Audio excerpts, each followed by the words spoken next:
Carl Sagan could not have predicted 2021, but he did see it coming.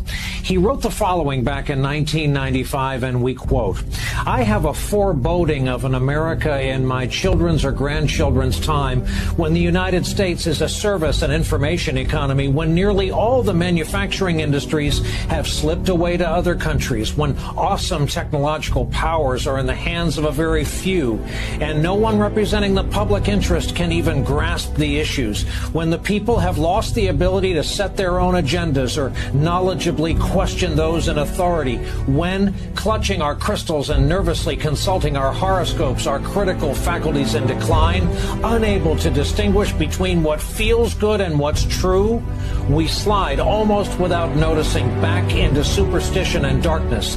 The dumbing down of America is most evident in the slow decay of substantive content in the enormously influential media, the 30-second sound bites now down to 10 seconds or less, lowest common denominator programming, credulous presentations on pseudoscience and superstition, but especially a kind of celebration of ignorance."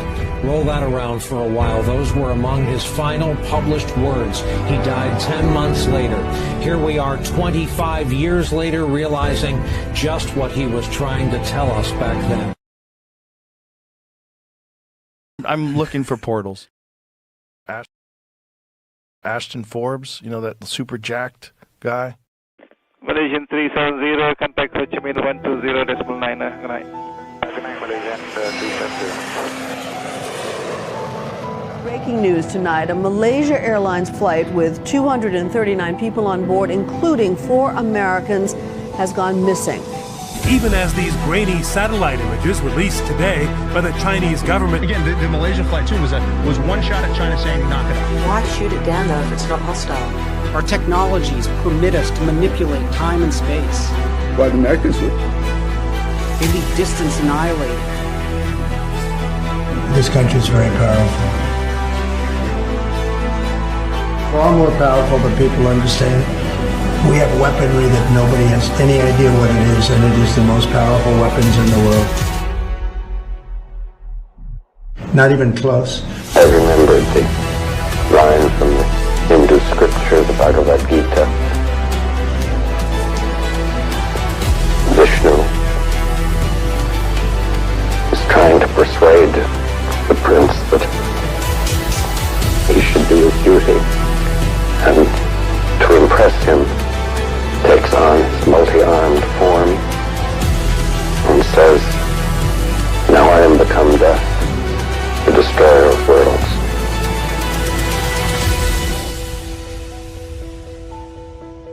I suppose we all thought that, one way or another. Let's go, chat. I am so hyped. Let's go!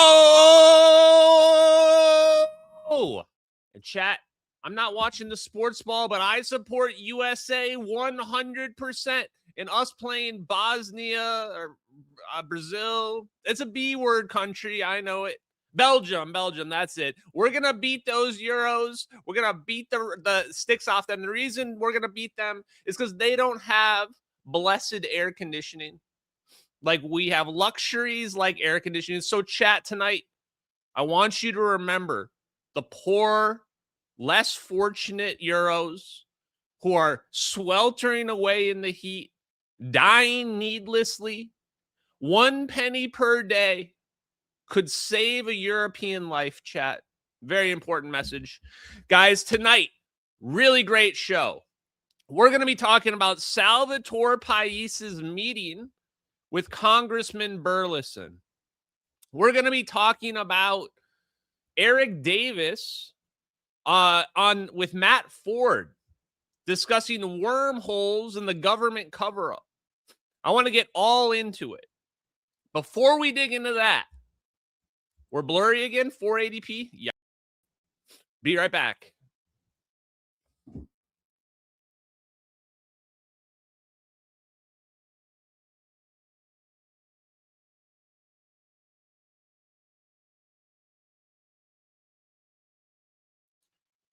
Chat, I did everything to fix the video. I don't know why it hates me so much. I turn it off. I turn it back on. I turn it back off and I turn it back on again. And there's not enough pixels on the screen. Okay. First thought. Generally on this alien stuff, on where all this technology we've been talking about comes from. This is going to be hard for me to say, chat. I have a harder time believing that humans naturally figured all this technology out than I do believing that all the technology in the world comes from aliens. Now, this is hard for me to say because A, I love Nikola Tesla. I love Nikola Tesla, and Nikola Tesla is at the heart of free energy. However, this technology is just too crazy. And too many people on this planet are too stupid. The whole phenomenon, why are we even looking at a plane being teleported out of the sky, makes me think there really is some secret alien cover-up with secret alien technology. And not that we have been hiding it just for a few years. We've been hiding it for 80 years or more. It's possible that all the advanced technology in the world, microchips, computers, electronics, all have a basis because somebody saw something, didn't just see something, but held something in their hands they couldn't understand. And the reason why I say this regarding the videos, look at the intro to this. Watch it closely. We're watching some plasma orbs in a covert operation teleporting a Boeing 777. Huge plane. Those videos don't represent somebody being like, hey, let's try this out for the first time. Those videos represent a generational cover-up. To get to that point in the technology had to require a cover-up exspanning decades, where engineers built on secret physics that only they knew about and other engineers built upon their work, and then so on and so on. And I say, why would you do all of that? Why spend all that effort to hide all of that if it doesn't come from aliens? It's possible that it's all just one giant human cover-up. And when I say aliens, guys, I'm speaking very generally. Now, I bring this up because in the Eric Davis interview, he's constantly getting asked how many kinds of aliens there are. This has got to be the stupidest question I've ever heard. How many kinds of aliens are there? I don't know. How many kinds of species are there on planet Earth? Okay, now extrapolate that to the universe, which is potentially infinitely large. At least infinitely large from our perspective. There's going to be infinite kinds of aliens that are out there. These people just think too small, and I guess that's why they haven't been able to figure out that the very people they're talking to are the people that covered up this technology, that have figured the technology out and are holding the wool over their eyes, keeping it secret. Now, why do I say that? Because of General McCaslin. I've never met General McCaslin, but his words echo in my mind all the time. Specifically, these words. It was the Cold War. It was the Cold War. Now, let me pull this up. This right here is a scientific paper by Thomas Bearden for the United States government about UFOs. Actually, I'll go to the top of this in a second. I can't remember the full context, but I'll show you. Dreams and the collective unconscious. Just as a personal dream can be psychoanalyzed to review unresolved stresses and conflicts in the personal unconscious, the materialized dreams of the collective unconscious, i.e. the tulpa manifestations, can be psychoanalyzed to reveal the unresolved stresses and collective unconscious, in the collective unconscious. However, in analyzing the topoidal materializations and manifestations, one must seek out the stresses that exist between two or more large groups of people.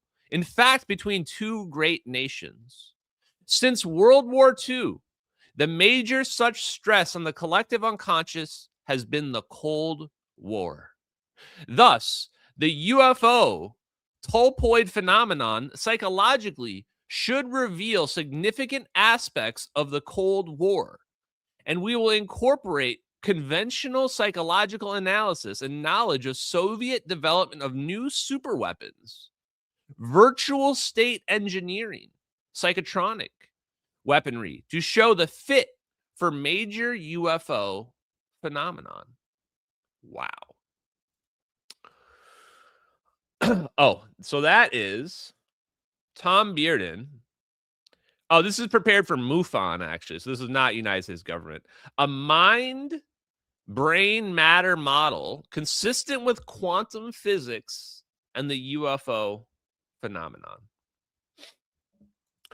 I bring up Tom Bearden because Tom Bearden was clearly an insider that worked on black projects, and he was trying to reveal this technology to the world. Now, it's very difficult to reveal this to the world when you have people that know about it who are lying publicly about it. And Eric Davis is one of those people lying about it, a deceiver. He constantly will badmouth people who are credible, including Salvatore Pais and his patents, his scientific papers where he's referencing Hal Puthoff. Eric Davis will say it's not legit, his physics isn't real, but he's saying the exact same physics that Eric Davis is. So it makes Eric Davis an unreliable narrator because he's clearly saying things that are true, but he's also lying to, I guess, cover up the technology and cover up what it's capable of doing for reasons that only he will be able to explain to the world when the truth comes out. I assume it's because of his NDAs that require him to lie about stuff that he's been involved in. I don't really know. But we're going to analyze some of the content related to the comments that he made yesterday. Right off the bat, I want to play this clip. This is the major drama of tonight. The major drama of tonight centers around a YouTube question that was asked of Eric Davis that was not asked in the live stream. Let me pull it up here. And then I have a really good Yahtzee moment. We got a lot of clips here tonight, so buckle up, chat. And bear with me here because I'm a little slow at this. Here we go. Okay, this was the question that I did not get to see asked after sitting around for 3 hours and waiting. At Brawley GTA 4, the MH370 video showed 3 plasma orbs using aneutronic fusion propulsion to macroscopic quantum tunnel the plane. What are your thoughts about them using your scientific papers to achieve this? Chat. I love this question. I'm tired of these people dodging the MH370 videos. It's time to start asking them directly. And this is the reason I made a big deal about this question not being asked. It was obviously intentionally excluded. So Matt Ford, who I have nothing against him. I like his show. I think they're a little bit slow on trying to figure out what's going on with this, but he's trying his best. He came and chimed in and said, I didn't intentionally hide the question. Where is it? Oh yeah, that was me calling it out. So where is it? Long story short, I'm not going to go through all the replies. He claims it was one of his moderators who's had me blocked, but let's just be honest. They saw that question and they intentionally did not put it on the list of questions to ask. And I'm tired of this bullshit, okay? And I'm going to explain why I'm tired of this bullshit. Number one, the videos are real, okay? Number two, even if you don't think the videos are real, nobody's making you believe the videos are real. Even if you don't believe the videos are real, those videos are still the best evidence that's ever existed for anything you believe in. assuming you're a UFO person. So stop putting down the videos because there's literally no better evidence for the shit that you believe in than those videos. Even if they're fake. Even if they're fake, there's no better evidence. Okay? Number 3, and possibly the most important reason of all, you people that are talking down the videos are fucking nut jobs that believe in the most insane shit there is, like demons following people's home and portals showing up at Skywalker Ranch, which is all fake. None of that shit's ever happened. Or Skinwalker Ranch. You guys believe in the dumbest, fakest shit there is, and you're trying to tell me the real military videos of a plane being teleported aren't real. Okay? So get the fuck off your high horses when you're talking about demons possessed some people and I'm hunting ghosts. Okay? You don't have any high horse to talk about credibility of videos and that's totally crazy. Okay? So let's keep it real, 100. And you guys know who I'm talking about, you Lou Elizondo simps that are out there. There's a whole community of nut jobs. One of them specifically is Joseph Marinello, known as King Milkfart. And yes, I'm doxing the shit out of him because he's a fucking criminal. He's a criminal who got his criminal record to go away and is one of the sickest psychopaths on the internet. And now their hero, Lou Elizondo, who they literally jerk off to and love it and eat the cookie with a smile on their face. Now we're finding out that this guy is an actual disinformation operative paid by the government to misinform people about the reality of the UFO phenomenon because it leads to free energy. Their hero has now been completely exposed as the bad guy. And it turns out they were all little Sith agents doing the Dark Lord's work. Bidding. Whoops. Well, it turns out you're fucked. Turns out you're cooked. Back to the question, though. And I've got a pretty awesome clip to play right after this. So, Eric Davis, we got a response. And here's specifically one of the cucks that I'm talking about. If you don't believe me, just go check out his profile and search for Lou Elizondo. His people are, saying fanboys wouldn't even do it justice. This is like the people that love their VTuber anime girls that are probably boys. We got to answer to the question. Now, it's important that we did not get this on video because, number one, if you get the question on video, it's a lot harder for people to deny it. Look at when Lou Elizondo got asked the question by Glenn Beck, which I'm just going to play it again because I think people need to understand that these people are liars. And this is how they lie. The theory on the missing Malaysia airliner, where it was. Have you seen that? I got to point this out again. Notice how quickly he answers before he's even finished the question. Glenn Beck just says, have you seen the theory on the missing Malaysian airliner? He knows exactly what he's referring to. He's about to answer the question before the question has even come out. But then he plays dumb right after this and pretends like he has no idea. This is the same shit Eric Davis is about to do. So I want you guys to see what it looks like when paid disinformation operatives are lying about something they have to legally lie about or they don't want to talk about. This is how they act. The point being, why am I going through this? Because you're trying to figure out, when I have an unreliable narrator, somebody who claims they're trying to expose the truth, but it turns out they're also lying themselves, how do you distinguish the lies from the truth? Makes it very difficult. It works in their favor. I've seen it, and I'm always very careful for me, Glenn, because recently, so look, I'm a science guy, right? I've always just follow the science. Recently, about 3 weeks ago, follow the science, chat. Wear your mask and follow the science, chat. Don't ask questions. Google, someone on Wikipedia decided to label me as a quote unquote conspiracy theorist. I'm not a conspiracy theorist at all. That's just right. someone trying to minimize, this right. topic and kind of chip away at the narrative. I'm very careful to be open-minded about everything. I know that the Malaysia airline, there were some people that were claiming there was maybe some UAP involvement.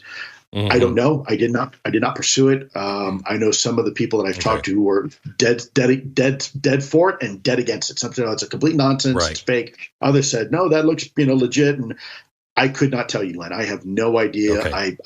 I am not I do not go down the conspiracy rabbit hole very often, simply because I'm trying to remain open-minded towards everything if I can. That's the guy telling you that there's a secret alien cover-up and that they're hiding alien crash retrieval bodies, and he knows that he's seen all the evidence, but he can't show any of it to you. That's the guy. That's the guy they're trying to put up for UFO czar. He's the one. He's not interested in looking into missing videos of planes being teleported, plasma orbs. He doesn't look into that. That's not really the thing I do. I'm not really. Wait, isn't that like your whole persona, your entire online persona, since you've come out, has been nothing but that? So much so you wrote about it in your. He wrote in his book there was 3 orbs of energy in a triangle formation playing with an MQ-9 Reaper. Now we're looking at videos of an MQ-9 Reaper recording 3 orbs in a triangle formation. He has no interest. What? Never said anything about Reapers and triangles and orbs. What? How do people take these people seriously? So we know they're lying about that because they're talking about it themselves. And this is where Eric Davis comes into play. Let's listen to let's take a look at his answer, his response. The record shows there are no authentic videos. What are we talking about here? Is this a lawyer response here? Somebody just asked you your opinion on some videos on the internet. This is not how you respond as a normal human being on this earth. Can't even get through it. The record shows there are no authentic videos of MH370 while in flight. Okay, bro, first of all, what do you mean? There's no authentic videos of any airplane in flight. Can you show me authentic video of the airplanes that are flying above me in flight? No, there's no such thing as that at all. So if you're talking about videos, they're not going to be publicly released. Here you go, guys, some authentic videos of that plane that disappeared. What are you talking about, dude? There are no authentic videos of MH370 while in flight and en route to its demise somewhere in the South China Sea. What does he think happened to the plane? What does Eric Davis even think happened to MH? This is why. Is everybody just an idiot on this planet? Are we living in idiocracy where even the wormhole experts on the world just don't know about basic facts of what's happening in current events or like the biggest airplane disappearance in human history? Okay, let me catch you guys up. Here, this is for you, Eric Davis. Holy shit. You know what? I think we have an explainer video for you. I think I made an explainer video. Let me see. Okay, I'm not even going to say it, but I'll just play tell you what happened. I did make an explainer video, by the way, but it's old and it's kind of cringe. Long story short, MH370 takes off from Kuala Lumpur, 1642 UTC, and it flies towards the South China Sea, towards China. It's going to China, chat. Suddenly, the plane gets to the South China Sea, which is right outside of China. Big contested territory. United States and China have been fighting about this territory. China says it's theirs. We say, no, we rule the seas. We're the sea snake. We rule the seas. Plane goes dark. It goes dark in the South China Sea. Do you know how we know it didn't crash in the South China Sea? Because there was no debris there. There was no giant airplane field of debris with dead bodies everywhere. It's a Boeing 777 with 239 people on board. You can't just, plane doesn't just sink into the water and just disappear forever. So it turns around. It didn't even vanish in the South China Sea. They're claiming it disappeared in the Indian Ocean, thousands of miles away from there. It turned around and went west, went over Malaysia, all the way over Malaysia, and then it turned again, and it went northwest. And here's where it gets teleported. In the Nicobar Islands. Do you know how I know it's the Nicobar Islands? In the MH370 videos? Like, I don't know. Eric Davis, PhD doctor, maybe he can figure out, how could I know that this is the Nicobar Islands that I'm looking at? Any guesses? Oh, what's this right down here? Oh, let's use our eyes, chat. Let's look with our eyes. Look, there are coordinates. Wow, they're cut off a little bit. Hey, guess what, chat? It's the year 2026, and we have technologies that can read these coordinates. It turns out that's the Nicobar Islands, and there was a real human being named Catherine T, who was actually very close to this, just like 100 miles away or less. And she definitely saw this plane with smoke coming out of the back of it.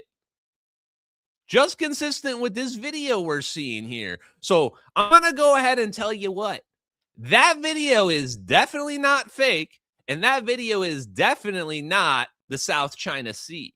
And that's very important because it tells us exactly where this operation took place.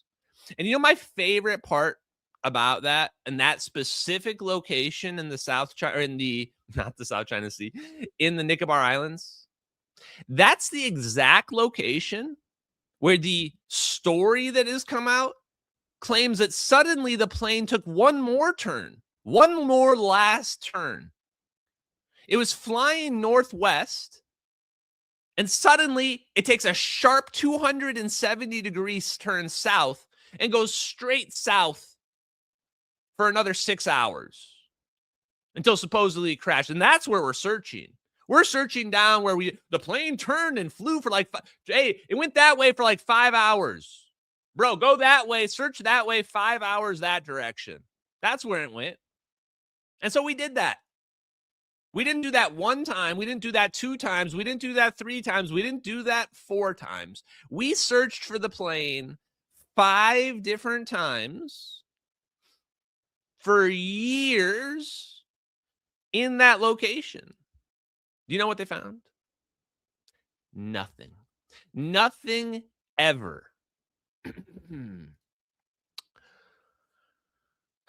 So first part is just stupid. Next part, Orbs aren't flying nuclear reactors, so the rest of the question doesn't make any sense. Orbs aren't flying nuclear fusion reactors. Well, that's where I'm going to go ahead and I'm going to call bullshit on you, Eric Davis. I'm going to call bullshit. Do you know where I learned that Orbs are nuclear fusion reactors?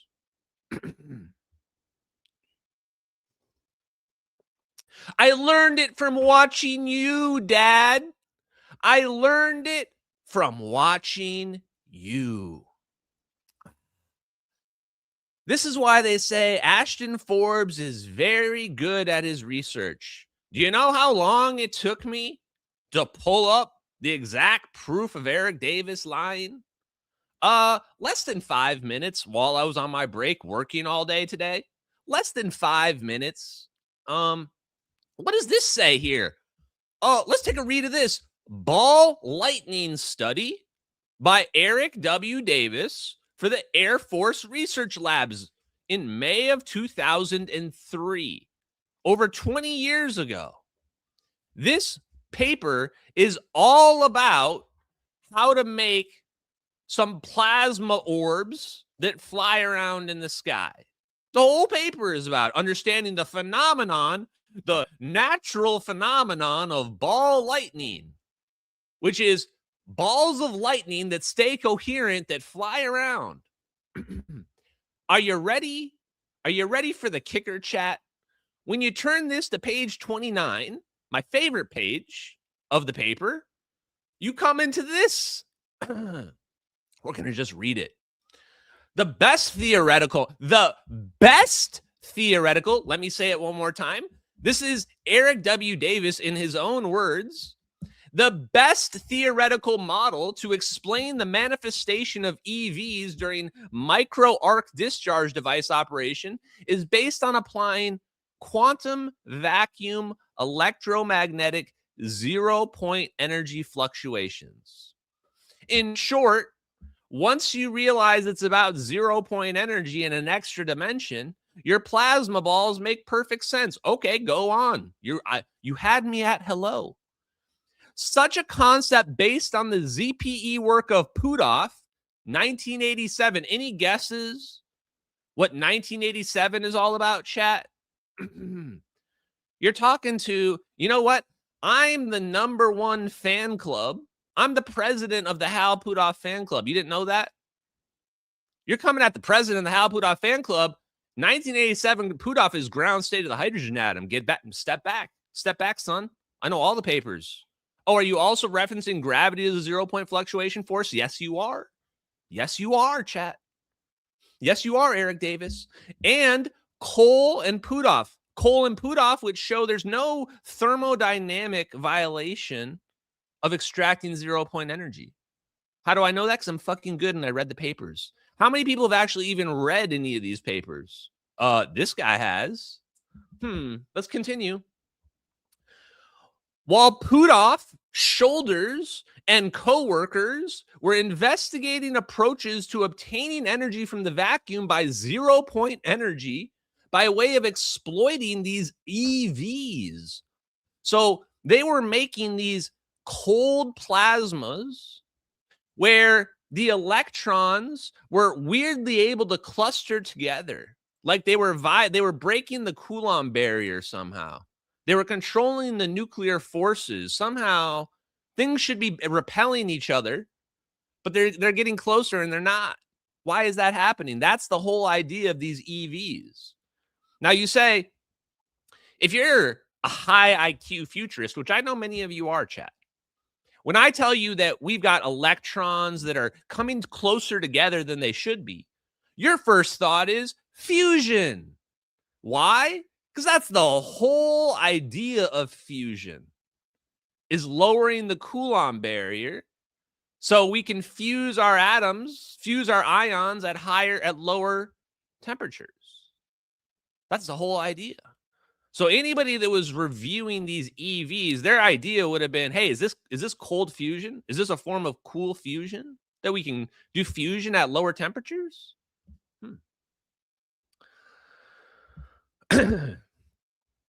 So the emerging laboratory evidence. So right there, I want to point out, it specifically references Hal Puthoff working with Ken Shoulders on this concept.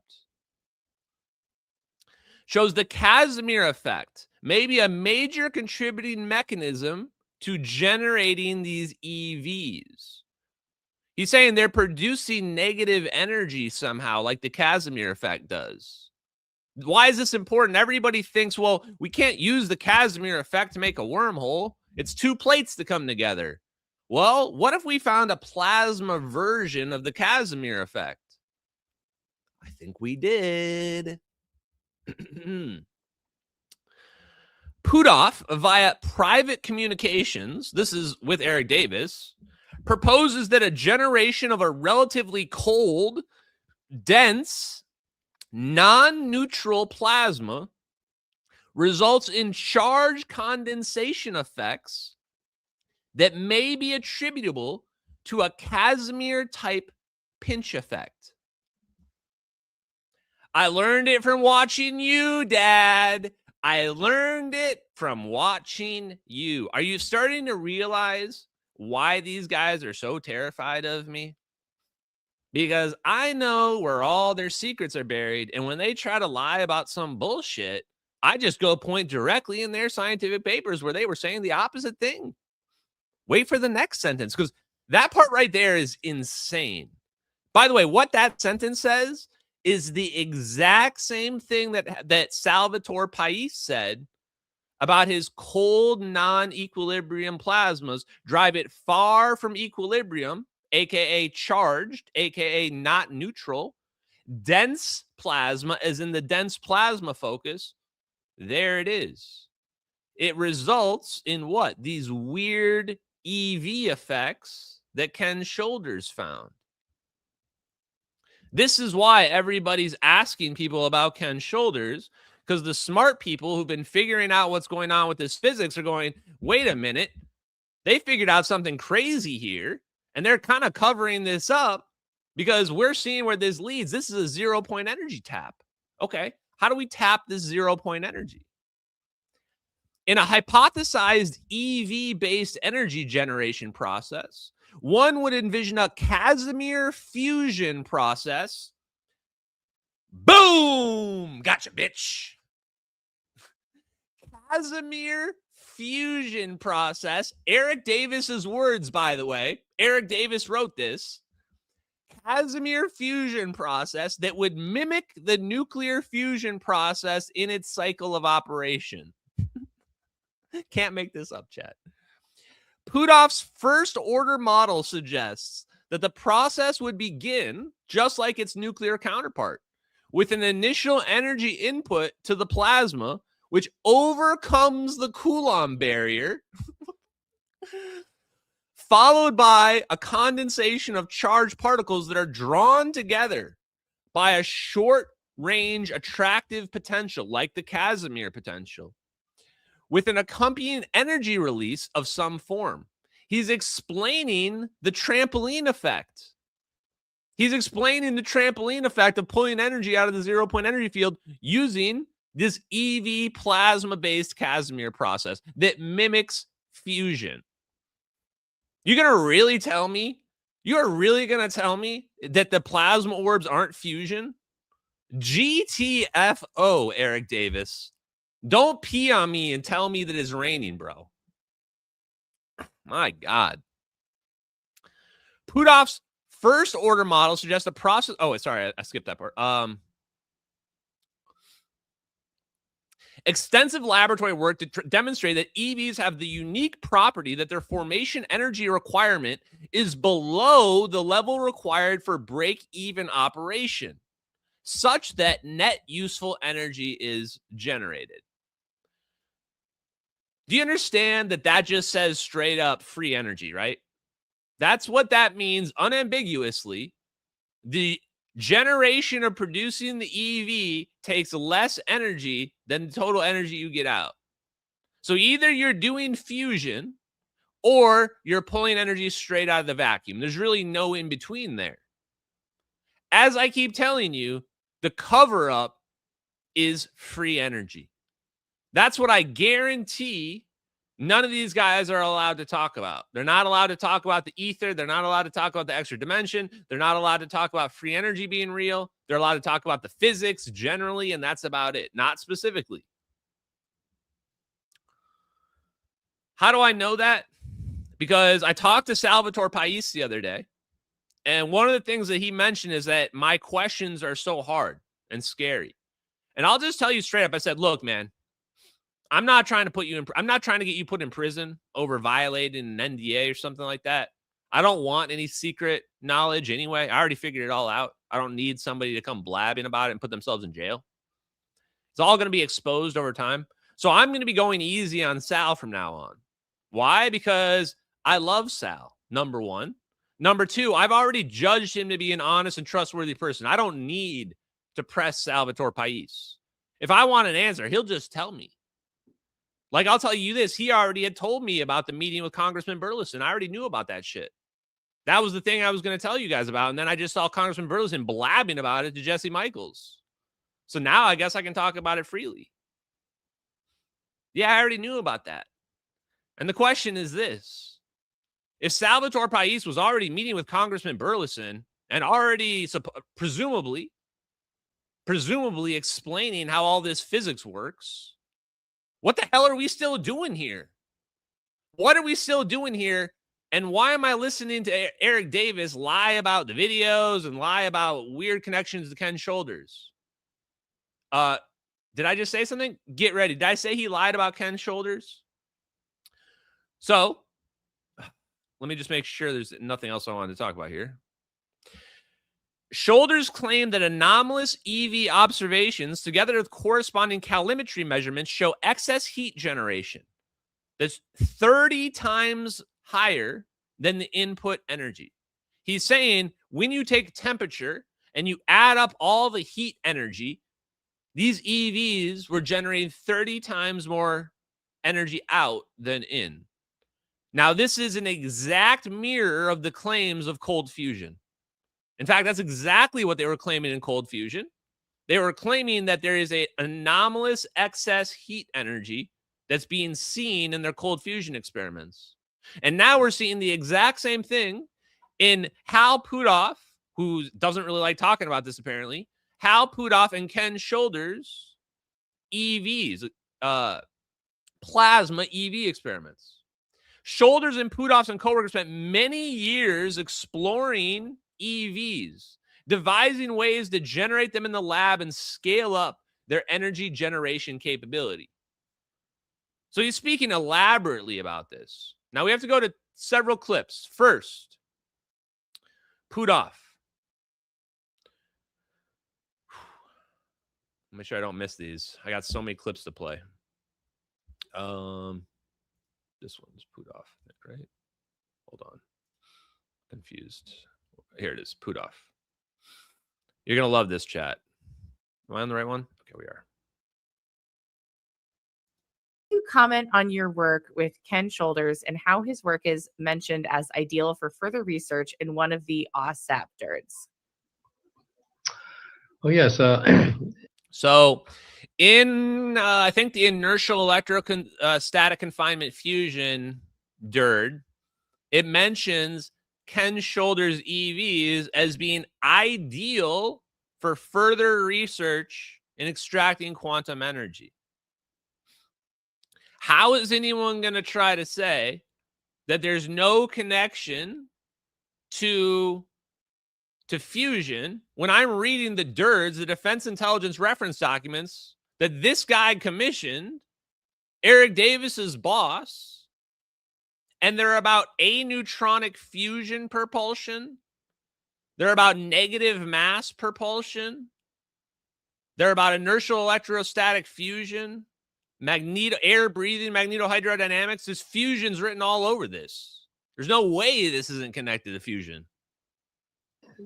At my Earth Tech International Institute for Advanced Studies in Austin, Ken Shoulders is a brilliant researcher that I first ran into actually while I was still at Stanford Research Institute, where he was. And he was one of the best experimentalists I can imagine ever existing. I mean, he's sort of like another Tesla. One of the best experimentalists ever existing, sort of like another Tesla. This sounds like a really influential and intelligent guy. And he had come up with a scheme whereby he was able to make plasma balls that held together. Even electrons, which ordinarily, if you try to push a lot of electrons together, their charge just forces them to take off. But he was able to build devices that actually concentrated them into little, actually circular distributions of intense electron charges. So there he is, Hal Puthoff, the godfather. Another thing I'm going to point out. Okay, first I'll say there's Hal Puthoff saying that these plasma orbs, Ken Shoulders was able to turn these into little plasma balls. So now this is a direct connection of these plasma balls. Clearly, these people speaking believe that these plasma orbs were very possibly the exact physics that Ken Shoulders was working on. And they spent a lot of years working on this, developing and advancing it, and it's directly connected to fusion. Directly connected to fusion. Controlled nuclear fusion at low temperatures, cool fusion. Aneutronic fusion becomes possible with this. And so we... Oh, and the other part... crap, I forgot. I'll come back to it. we looked into trying to figure out how could that possibly be, and so that took us into a whole new area of the possibility of quantum electromagnetic phenomena, what we call the quantum vacuum, electron-positron distribution that underlies most of our physics. That if you dig into at that deep a level, you can get new effects, and it appeared that that's what he was kind of tapping into. And so we examined that from the standpoint of, well, is this a way to tap vacuum fluctuation energy? That might be a new energy source, and got some evidence that might be the case, and even got a couple of patents on it. What more do you want? We got evidence that was actually true, and we got some patents on it as well. So they had experimental evidence that shows that it was real and it was working. It just gets completely ignored by mainstream science. Nobody in the UFO community is even trying to figure this out, as far as I can tell. This is the only place on Earth. So that work with Ken Shoulders kind of got a lot of people looking at the possibility of, well, let's dig into the quantum vacuum that underlies everything and see if there's a way to tap some of the enormous energy that's there. And been unsuccessful so far, but there are a number of laboratories, Garrett Modell at University of Colorado, California Institute under Bernie Haish and so on. Bernie Haish and Garrett Modell, who are working on the Casimir cavity patent. That's a free energy microchip. So now do you understand why I'm so excited about Sonny White's free energy microchip? Because you look at this and you realize there's a cover-up that's been going on for 80 years. And if Hal Puthoff is saying your name, you're probably on the nice list. You're not on the naughty list. You might actually be allowed to reveal you. They've decided whatever it is you're revealing is not dangerous enough. They're not worried about it enough. Well, let's get back to the key point here, which was Eric Davis, in that same interview, claims that he had no idea who the guy that we just talked about, Ken Shoulders, is. Couldn't believe this when I heard this. I had to go back and double check because I couldn't believe that I actually heard this.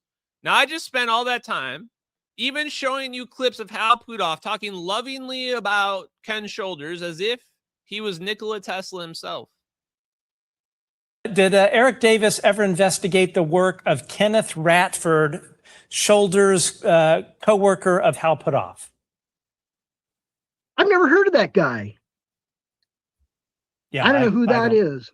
I have no idea. Did Eric Davis ever investigate the work of Kenneth Ratford, Shoulders' co-worker of Hal Puthoff? I've never heard of that guy. Yeah, I don't know who that is. I have no idea. I've never heard of that guy. I don't know who that is. You never heard of the guy that you wrote extensively about in your own scientific paper about ball lightning? About ball lightning.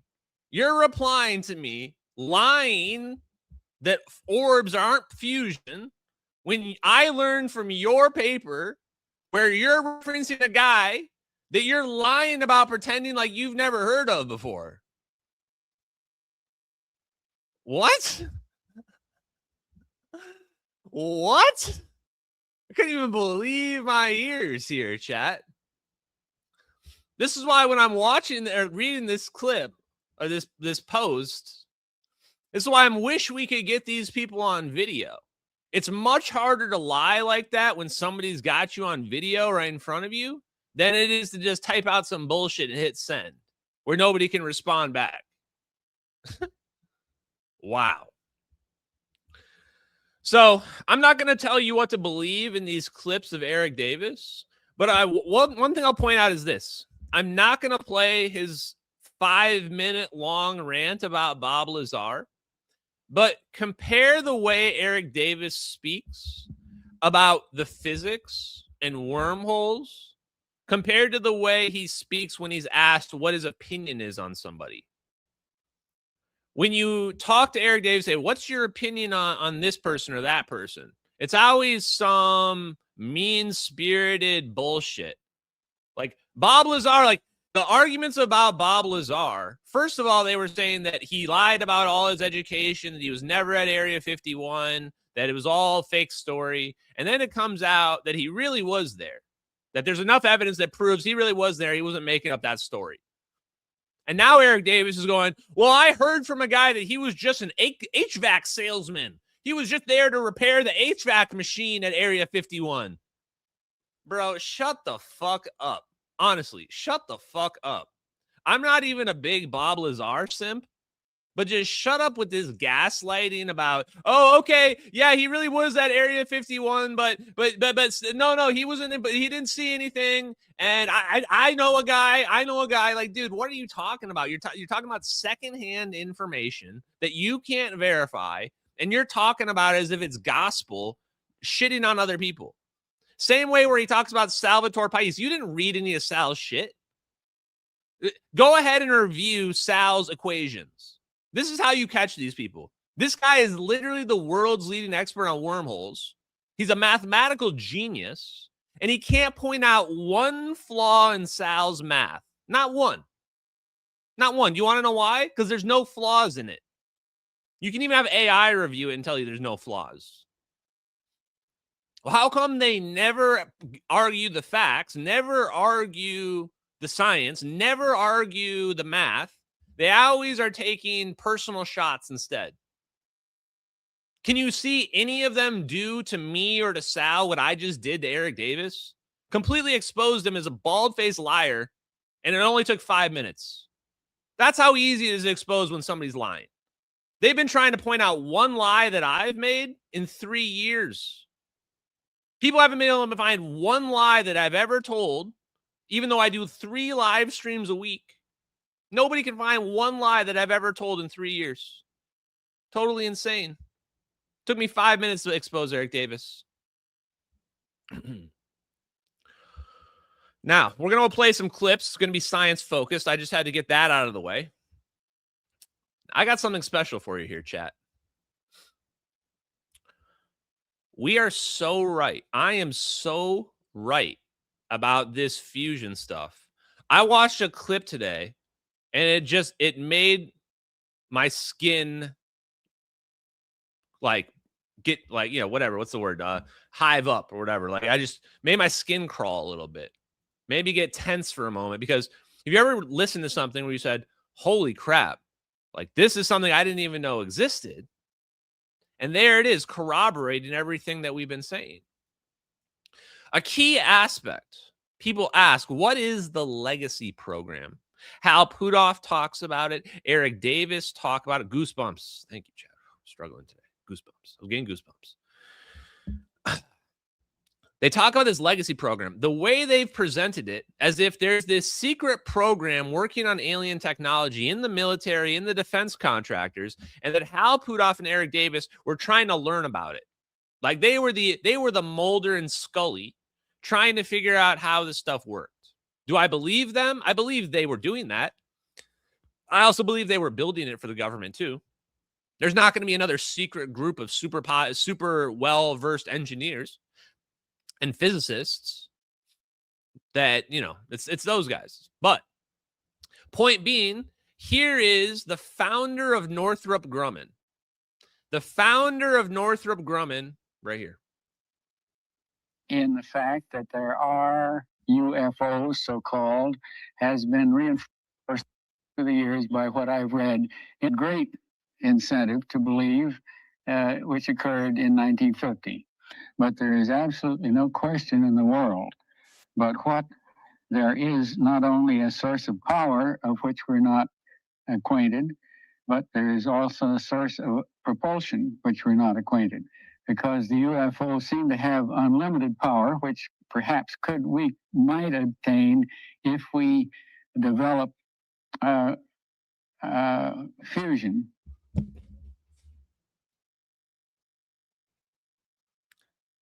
What the hell? This is suddenly went to my favorite. How is this real? This is from 1974. 1974. The UFOs are a source of propulsion and energy. Do you know who the first person was to propose that extracting 0-point energy produced energy and propulsion? David motherfucking Froning, chat. How do I know? He said it. As far as he knows, he was the first person to propose it in 1985 as a mechanism for both propulsion and extracting energy. Free energy and propulsion. And here he is, John Northrop. Wait, is it Northrop or Grumman? It's Northrop, right? John Northrop saying straight up that it's energy and propulsion, and these UFOs have an unlimited source of energy that we can tap into if we develop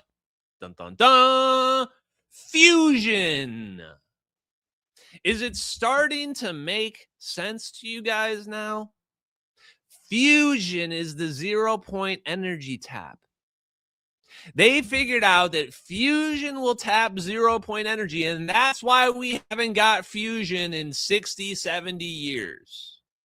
We dropped a nuclear bomb in 1945, an atom bomb, and we've known about fusion since then, before then, and we haven't had fusion solved publicly ever since then somehow. Just our smartest minds, the most resourced labs in the world just can't solve it. Too complicated, too difficult to figure out. Even though this guy was talking about it in 1974, the founder of one of the biggest defense contractors in the world, Northrop Grumman. Holy crap. Fusion power is more or less goes on forever. Fission that we're using now utilizes the elements to a certain extent, but fusion recreates the material that's used. That is a very weird way of wording that. I can already see the nuclear engineers. It doesn't rebuild the things that were used. You can't produce something from nothing. Can you? How sure are we?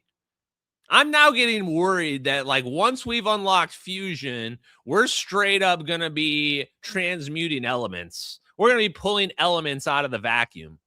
Imagine if we can make hydrogen, just make hydrogen, the most basic element. If we can pull hydrogen out of the vacuum, we are replicating things out of nothing. We are just Star Trek replicator on steroids. And perhaps a small fusion power plant would give you the power necessary.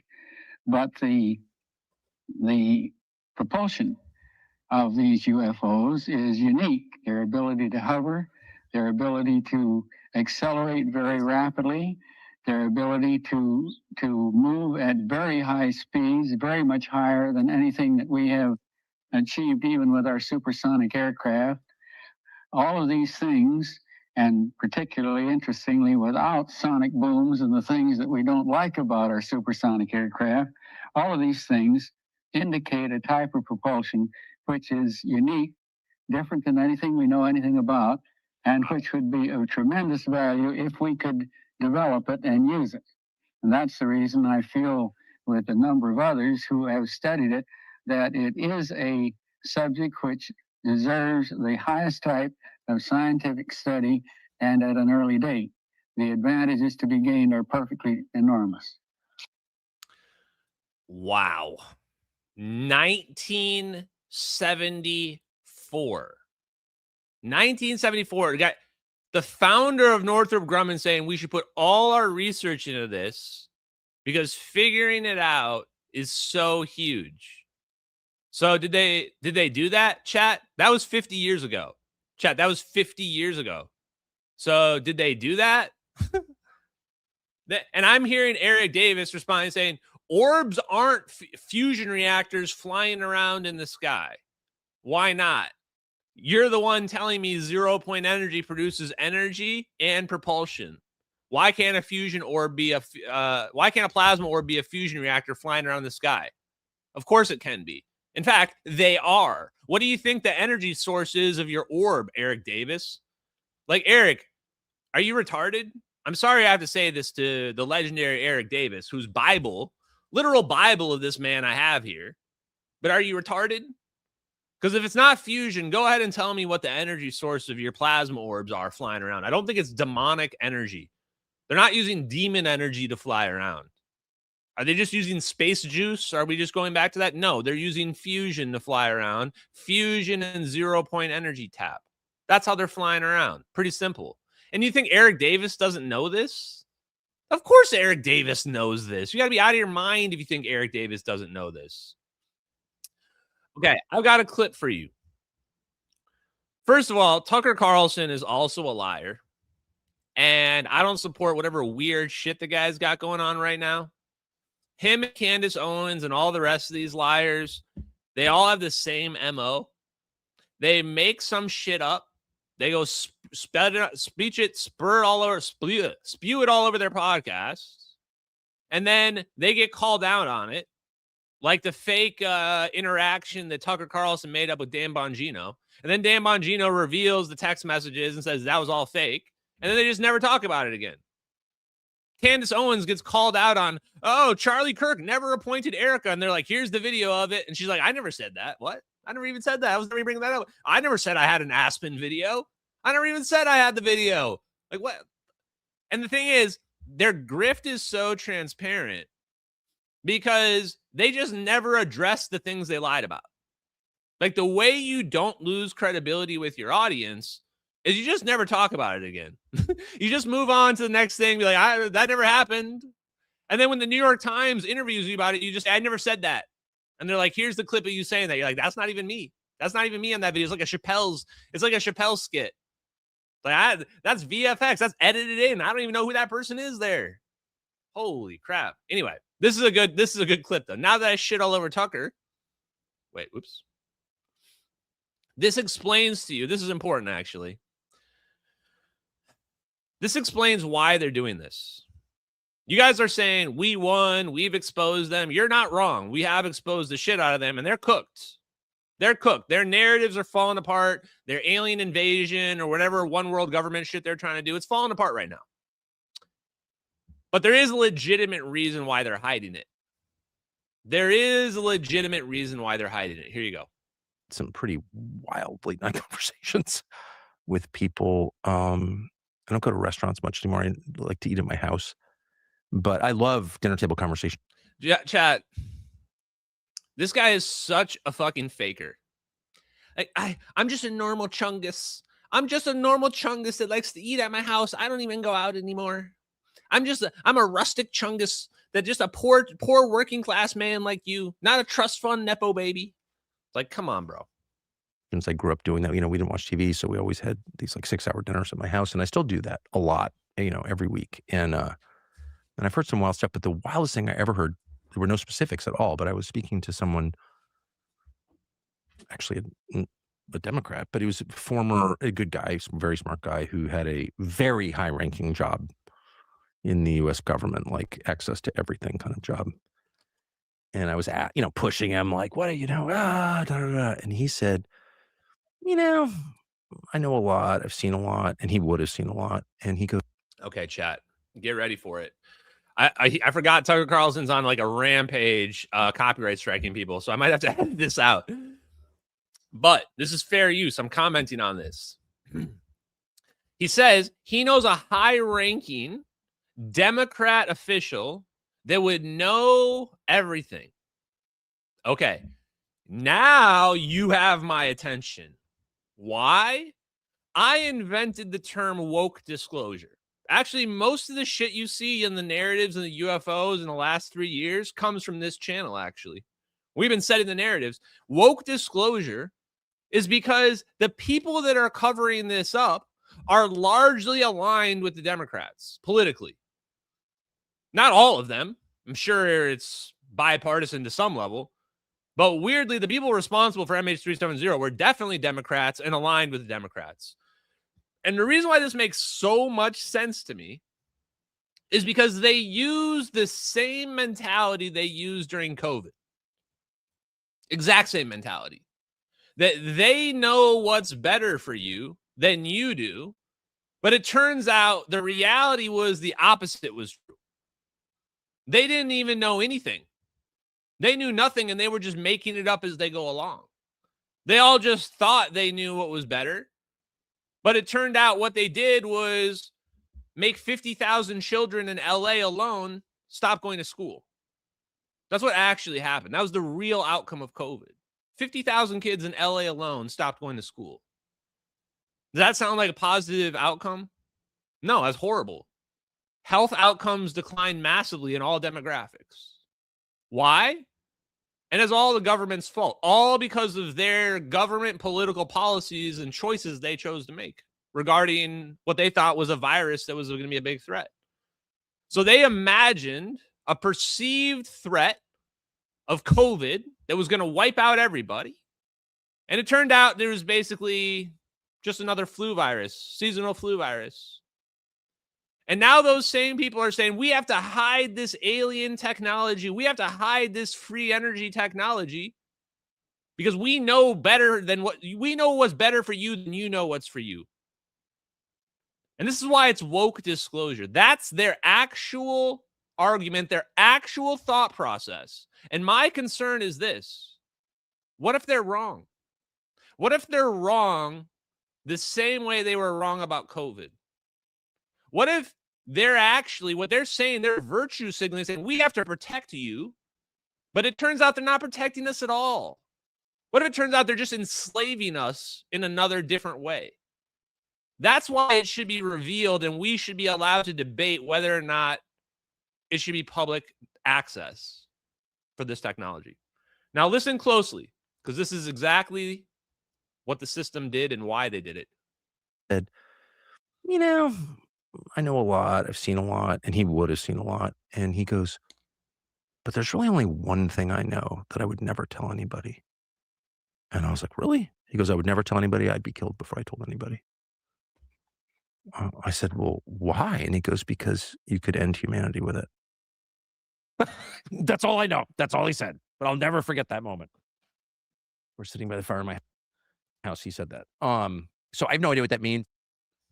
Tucker's response is so perfect. He gets told that we have a secret doomsday weapon that could end the Earth. I don't know. Maybe we deserve to get blown up. Maybe this is just our fate, and this is just what's supposed to happen to us. But that's the point. It actually is that risky. That's the ultimate rationale. But it is kind of similar to COVID. In COVID, they also said we're all going to die. They said, oh, COVID's going to wipe us all out unless we wear masks and nobody works for a while. And it turns out it wasn't really that big a deal. So are we sure that we should really be hiding free energy and teleportation? And if so, why are we using it on civilian airliners that have Americans on board? I got kind of a problem with that. Let's get to the physics here. Oh, you know what? Before we do that, intermission, halftime intermission chat. Whoo. Chat. We got some alien type shit here. I'm going to mute it so I don't get copyright strike because we're already risking copyright strikes here. All credit to Stonehenge Dronescapes, chat. Stonehenge Dronescapes. What do you mean wipe my face? What are you talking about? Weird, dude. So this is a new crop circle. July 4th, 2026. This was 4th of July right here. Brand new crop circle. Why do I love this? Because A, how the hell did somebody make this? This is not easy to make. This is not easy to make. And when you look at it up close, I think it's this part right here. You can kind of see. Oh, no, it goes a little closer here. I want you to look closely at how the crops twist around.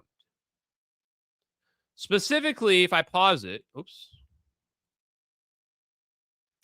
right where my mouse cursor is here, you see these little areas where they're little circles. The crop circles like twist around, and at the middle here, there's like a little vortex that twists up. It's pretty interesting. When I see that, that makes me think that this is something that was not conventional, that was not made by just some people with boards or whatever explanations people have come up with. Oh yeah, hold on. This is like super close up. Here we go. I love these, by the way. Like this is what should go viral. Like whoever's making these drone videos, these people have a source of untapped potential, man. And why is it only like 2 minutes, man? Give me like 30-minute long videos of your drone flying over. I want to see super close up, man. I want to do some investigative work on this thing. Wow. One of my favorite designs. I like how it kind of inverts right here on the spheres. Now you say, Ashton, why is this important? This is important because geometry. And you can see this part right here, that part. This part, let me make this bigger. It also swirls around. Oh, oops, guess you can't see that when I do that. It swirls around in this middle part too. The whole point of all of this and how this is possible is about geometry. We're not creating new physics. We perhaps have a slightly different interpretation of old physics, but it's still the same physics. And the secret to the physics is geometry, equal and opposite, symmetry. That's why when I look at crop circles, I imagine if aliens are real, if aliens exist and they're out there, then aliens are definitely making those crop circles. And those crop circles are the aliens' way of telling us this is the secret. This is the secret message you need to understand that we haven't figured out. That the answer to, creating a U2 or SU2 conditioned field, manipulating gravity, is geometry. Fractal toroidal geometry. Good shout out, Julia Robinson. Yes. Okay. Now let's get back to the Eric Davis stuff. Oh, wait. One more thing I got to play here. I got a lot of clips for you tonight. We're going to get back to the Eric Davis stuff in just a second.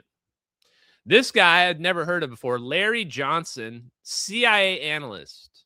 Listen to this story. I have a friend whose birthday is the 4th of July. Okay. He was turning 82 today.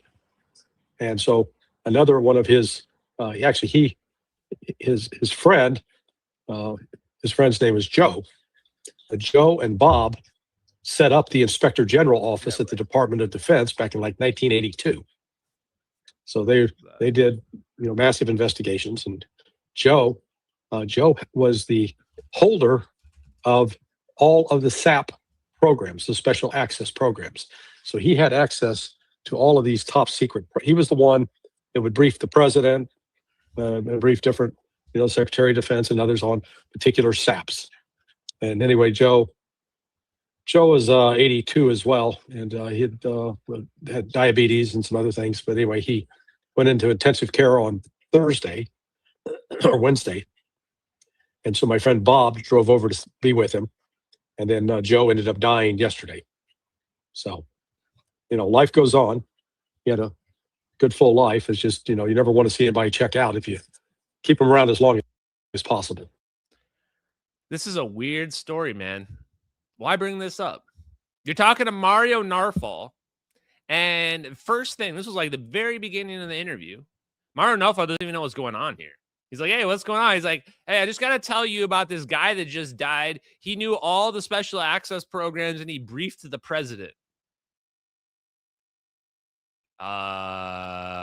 Okay. This is a CIA guy, Joe. Of course, he's not going to say his name. I mean, this is a CIA guy. This is a spook here. He just goes, just Joe. Let me play that part again.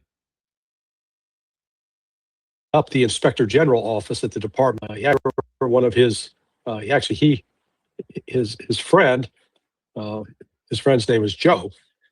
Joe and Bob set up the Inspector General office at the Department of Defense back in like 1982. So they did, massive investigations, and Joe was the holder of all of the SAP programs, the special access programs. Wow. So he had access to all of these top secret. He was the one that would brief the president, a brief difference. So this is what they're hiding.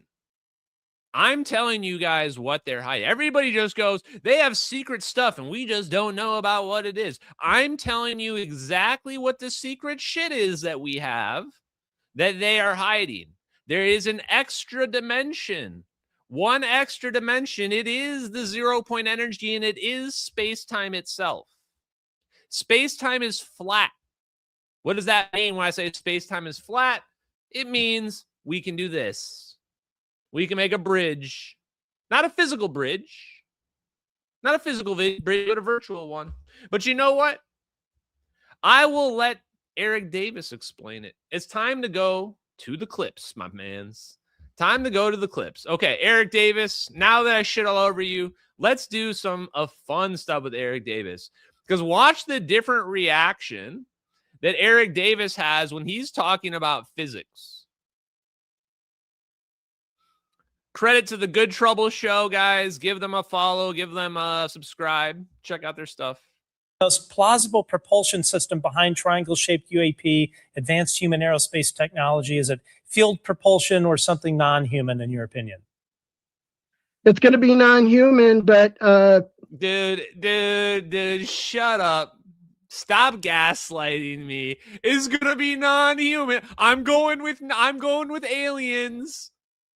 Bro, you're the one that wrote the papers for the Air Force research labs. You specifically. How are you gaslighting me about non-humans? What the hell are you talking about? You know, the laws of physics are pretty darn good. We still have some theories of physics that haven't been turned into laws yet. That would be Einstein's general theory of relativity and quantum field theory. Those theories... Bro, right after that, he's like, okay, look, yes, all the orbs are aliens, but this is like O.J. Simpson right here. This is O.J. Simpson if I did it. I'm not saying I made wormholes for the U.S. government. I'm just saying it's definitely aliens, but if I made wormholes for the U.S. government, I would take Einstein's general relativity and quantum mechanics. I would unify them together in a unified field theory. I would use quantum entanglement to explain how we can teleport a plane. And you're like, whoa, okay. Are you telling me that you did this for the government? It's pretty specific, bro. Pretty specific. Here we go. These have predicted faster than light propulsion by way of warping space to produce a traversable wormhole and a warp drive. And just to make it very short, traversable wormholes are not black holes. There's no model of a black hole that's traversable in that Einstein-Rosen bridge picture of wormholes. That is a blocked wormhole. There's a singularity that'll destroy you. So you don't go through it and come out the other side. So a traversable wormhole does not have a singularity and it does not have an event horizon. So you can go in and go out without troubles. Okay, so we've got the theory for that, but the problem is the mathematics shows that the energy required to produce those kinds of space warps are beyond our capability. So then that leaves open the question, do we need new physics? No, it just means we haven't advanced our state of engineering, material science, the engineering behind quantum vacuum energies, and so forth, haven't advanced to a state where we can address that and be confident at an applied physics level that we can engineer it. And so it's just too far in advance. It might actually be something different too. It might be something that's hiding in plain sight. We already have the physics for it, but it might be recent and new. It comes out of quantum theory. It's already based on an existing theory of physics that's very successful for over 100 years. That'd be 101 years now. That'd be quantum mechanics. Quantum field theory was officially discovered in 1950. It was quantum electrodynamics was the first one for Richard Feynman, and I think John Wheeler got the Nobel Prize. It was Schwinger. It was Julian Schwinger for quantum electrodynamics in 1964, right? Physics 4. So it's just that they are so new relatively on the scale of human lifetimes that we haven't pushed them far enough to find new solutions that could get us excited. So I just do know that there's now coming out of quantum theory in the way of quantum entanglement and teleportation aspects, that the theoreticians are mimicking using quantum theory, space-time curvature or gravity. So that might be the alternative path. Instead of going through general relativity, we want to mimic what general relativity does by tinkering with quantum entanglement. That might solve our stupendous energy requirement for making wormholes and warp drives. And that energy is negative energy, by the way. Okay. Yeah, okay. Do you notice the difference in when he's talking shit and bullshit about somebody versus when he's actually talking about something he has super in-depth knowledge about, firsthand knowledge about? Suddenly is now like, I don't know, we could never, it has to be the aliens making the wormholes, but they're unifying quantum mechanics and general relativity, and they're able to get around the energy requirement by producing negative energy from pulling back 0-point vacuum fluctuations.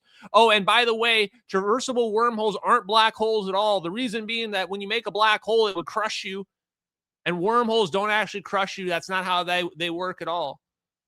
Like, I totally forgot that people used to think, I used to think, that a wormhole would crush you like a black hole.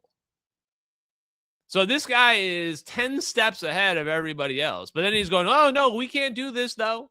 I just perfectly explained to you how to mimic it using literal quantum tunneling. ER equals EPR is what he's referencing right there. What if the quantum tunneling, quantum entanglement effect is what we think of as a wormhole? Guys, keep in mind, wormholes are just something that we theoretically understand. We do the math on general relativity and curvature of space-time, and it reaches an extreme. And we go, oh, maybe we can warp space-time and make a wormhole.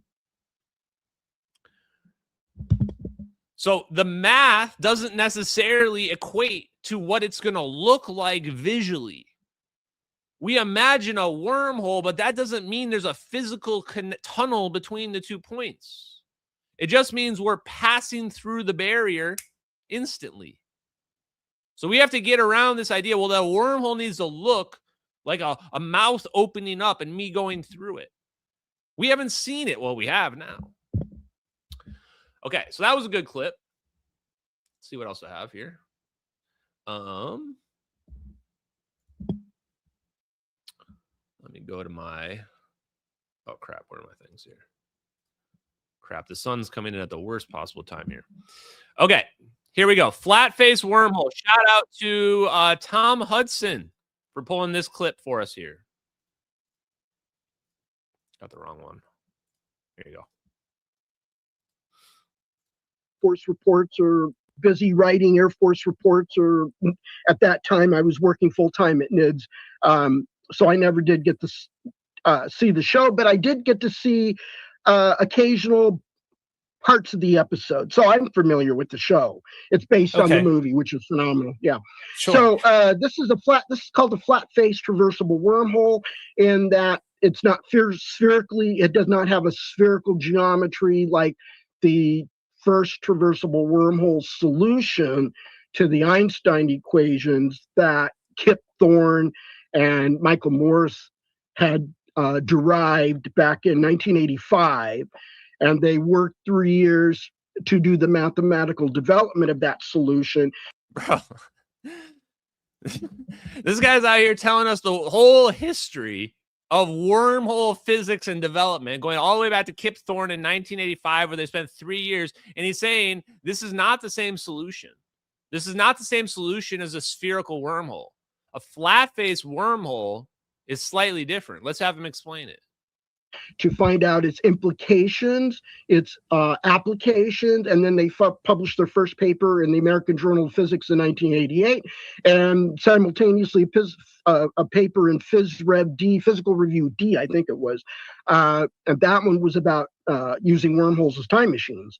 And so this is not the spherically symmetric wormhole throat. This is a flat wormhole throat, like a doorway. You step through it and you come out, you go out the other side. But when you go out the other side, you're light years away from where you stepped into it at, your departure point. Boom. Perfect. Why? That's exactly how we've been explaining it. You go through the doorway and you're on the other side and you're just already there. You're just somewhere further away. This is what they're doing, the MH370. People say, where'd they send the plane? You need to understand physics if you're asking me that question. If you're asking me where they sent the plane, you don't understand physics well enough. They're sending the plane backwards. Where to? Well, we don't know. Wherever the fourth orb is, but they're sending that plane backwards. They're not sending it to an ultra dimension. It's still in this one. Oh, that's why the light isn't blocked. Okay. My thing fell down, chat. Okay, we're going to have to just make do. Here we go. Okay, next clip. What else do I got for you guys? Oh. Sector. Here is John Kramer, who is one of the authors of the DIRDs, almost certainly one of the Black Project engineers that's been discussed. Here you go. Hi, John. Interesting, but your method for accelerating wormholes is unnecessarily complicated, given conservation of momentum. All you have to do, you don't actually have to put the wormhole into the accelerator. All you have to do is push momentum into one mouth of the wormhole and it shows up at the other mouth. Yeah, that's very true. So you can just that's the back reaction thing, yeah. So just shine the beam into one mouth and it accelerates the other mouth. Okay, that's a good really point. very You might have to do that for a while. But yeah, well, you have to do it anyway because you have to have Okay, there we go. I got a bunch more clips I want to play. Let me go to this other one. This is Carl Nell. Wait, what the hell? Am I not sharing the right one? Yeah, I'm not. Okay, this is Carl Nell here, and I like Carl Nell because I think he wants to tell more than the other guys do. Listen to this. Why disclose? Ultimately, there's a moral right in a representative democracy. The government exists to support the people, and the people have a right to understand the world in which we live. The second reason, though, is more practical, which is there's always the potential for catastrophic disclosure, which is a third party, either non-human intelligence or another nation state, decides to disclose what information they may have available in a way that's potentially the most disruptive to our society. And so we are essentially at the mercy of third parties as to whether that might occur unless we take a proactive stance and move toward controlled disclosure. And the third reason is competitiveness. The firewalling of this knowledge makes it difficult to engage with the broader scientific community. And so loss of competitiveness and the ability to make progress on the topic might usher in a period of prosperity is being stonewalled. So you look at that and you say, part of this is we deserve to know the truth. Society. But he says, he kind of exposes their plan. He says, we have to disclose this because if we don't disclose this, you're risking catastrophic disclosure. You're risking the truth coming out without the government being able to control the narrative around it. That's what he says. They just openly state their objectives. In the Eric Davis interview, he says they developed a plan. Hal Puthoff and them developed a plan. Supposedly the context is to reveal this technology, reveal this information about aliens or whatever it is. Well, here's their plan right here. We are catastrophic disclosure. I am catastrophic disclosure. You're looking at it. Chat, you want to hear a hard truth? I'm more likely to be assassinated than Candace Owens or any of these other weird woke grifters. I'm more likely to be assassinated than any of the UFO whistleblowers are. Salvatore Pais is more likely to be assassinated than me or any of the rest of them as well. We're the ones that is actually risking the deep state, risking our lives for the truth to try to help educate people about what the government really doesn't want to admit. Why? Because if they don't have control of this narrative, as you can tell, most people are going to say this is the worst crime against humanity that anyone has ever committed. You hid free energy and teleportation and Star Trek technology because you wanted to have more power and you were afraid of being exposed and the evil shit that you did with it. Let's be honest. Even if you have justified reasons, the fact that those reasons exist supersede any of your justified reasons. You might be right. They are right that this technology will blow up the Earth. They're right. But they used it on a civilian airliner filled with Americans, several Americans, and they're lying about it, covering it up right now. I mean, you committed an evil, mortal sin, and you're trying to pretend like you have virtue, when obviously you don't.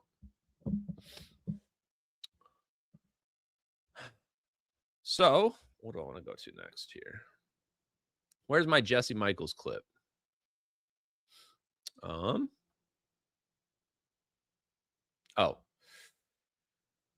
One more clip I want to play here. This is actually related to Lou Elizondo, who is the subject of the couple live streams ago. Listen to this. Actually, Lou, that just came out, I hired him away. So he was head of all, he was in charge of all classified operations for Secretary of Defense Mattis. Actually, Lou, that just came out, I hired him away. So he was head of all, he was in charge of all classified operations for Secretary of Defense Mattis. What? Lou was in charge of all classified informations for Secretary of Defense Mattis? And we've just heard that he was supposedly James Clapper's right-hand man and helping cover up UFOs and misinform the public and make sure we stayed away from free energy. And now here's Tom DeLonge, old Tom DeLonge interview on Joe Rogan, basically confirming all of this. Yeah. I'm going to go ahead and say it, guys. The guys that are out there trying to reveal the truth about disclosure are themselves double agents. They're inside operatives. Hal Puthoff and Eric Davis didn't just figure out how the legacy program worked.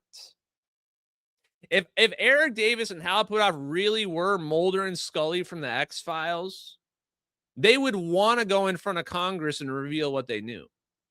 They would say, put me in front of Congress. We figured it out. We know how they figured out the alien technology. Put us in front of Congress. But they're not doing that. They don't want to talk. Maybe Eric Davis does.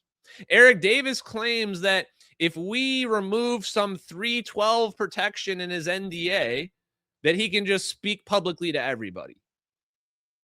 That is a great idea. We don't need to give people amnesty. Just make their NDAs null and void. Just void their NDAs or make a loophole in them and let them speak publicly. That's what I want to have happen. Eric Davis says it in the Matt Ford interview.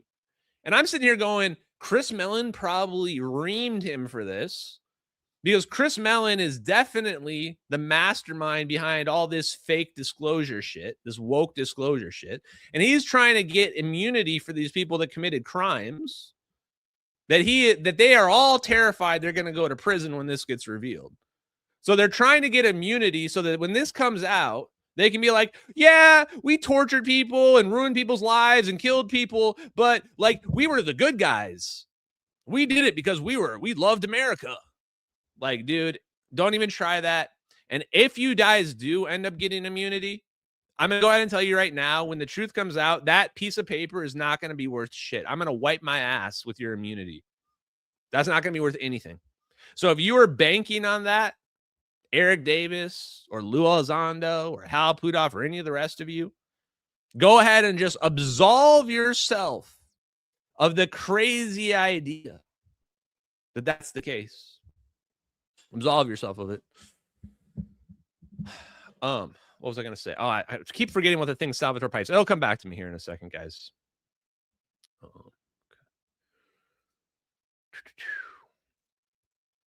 going to play this clip of Sal, though, because we're going to talk about that in a second here. 1 second. Here it is.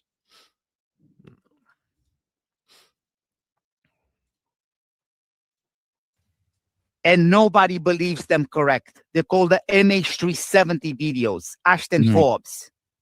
Everybody thinks it's CGI. Everybody. No, sir. Look very carefully. It talks to the engineering of the Pais effect. Not only do I believe those orbs are real, but the actual physics speaks exactly to this. When they're pulsating within the craft, they're actually depositing a great amount of energy density locally around the craft. That's in a way creating what we interpret as a black hole, a rip in the space-time continuum, a tear that almost immediately fills back because, again, space-time is extremely stressed. You have to basically hammer the living daylights out of it locally until you can puncture it. But once you puncture it, where do you go? Boom, chat. Okay, that's Salvatore Pais. That's what supposedly, I mean, that's the guy that spoke to Congressman Burlison. He spoke to Congressman Burlison about his UFO patents. It's pretty clear what this is all about. I mean, that's Salvatore Pais just openly saying we can manipulate space-time. You have to tenderize the medium, and it's not like a black hole. It tries to, once you break through space-time, it closes back up right away. Just like we see happen in the videos. Things only open for a fraction of a second. And they're using electromagnetism to pull it off. So here is, this is the clip. Wait, which one did I clip? Okay, maybe, where did I put the clip? Okay, well this is of them here.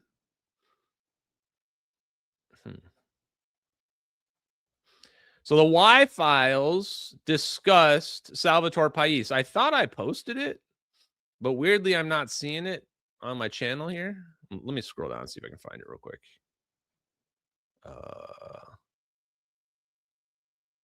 Nope. Huh. Okay. Oh, I have it up. Here we go. Sorry, guys. I was confused.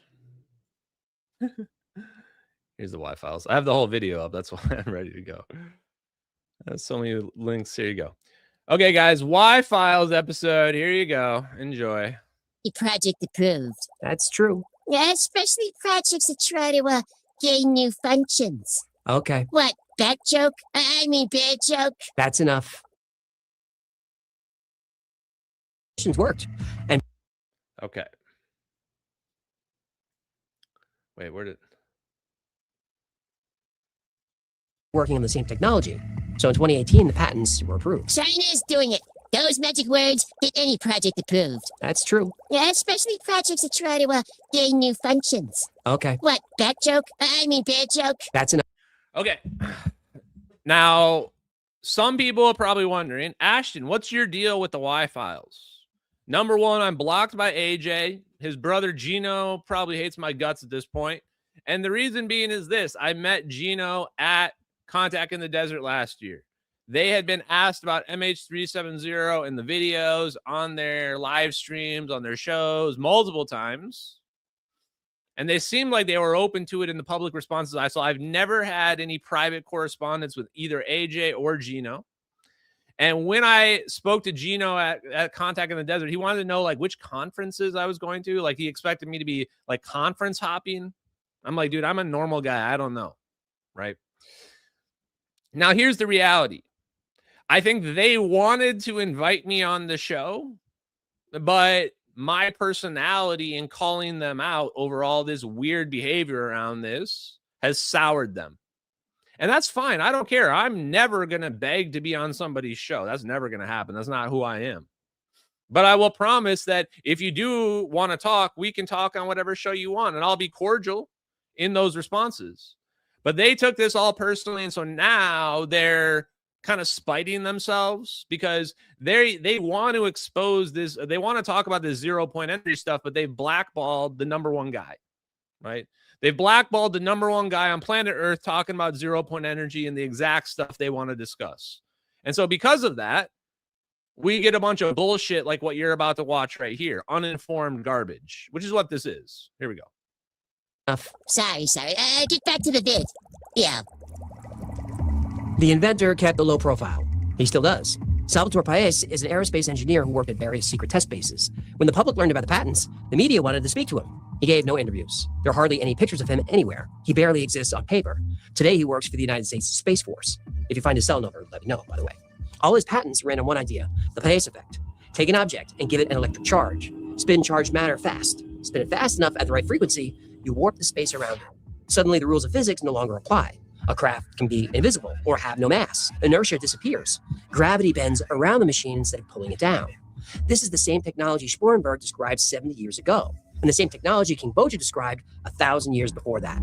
Now, yes, AJ is right.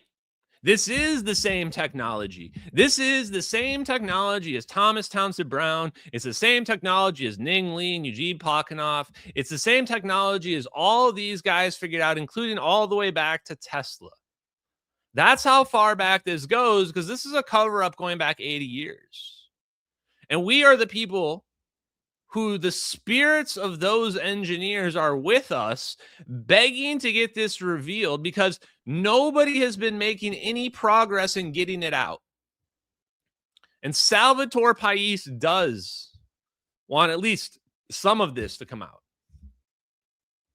But Boja wasn't stupid enough to build it. He knew how dangerous mercury was. He saw what happened to the men who handled it. Tremors, vomiting blood, blindness, insanity.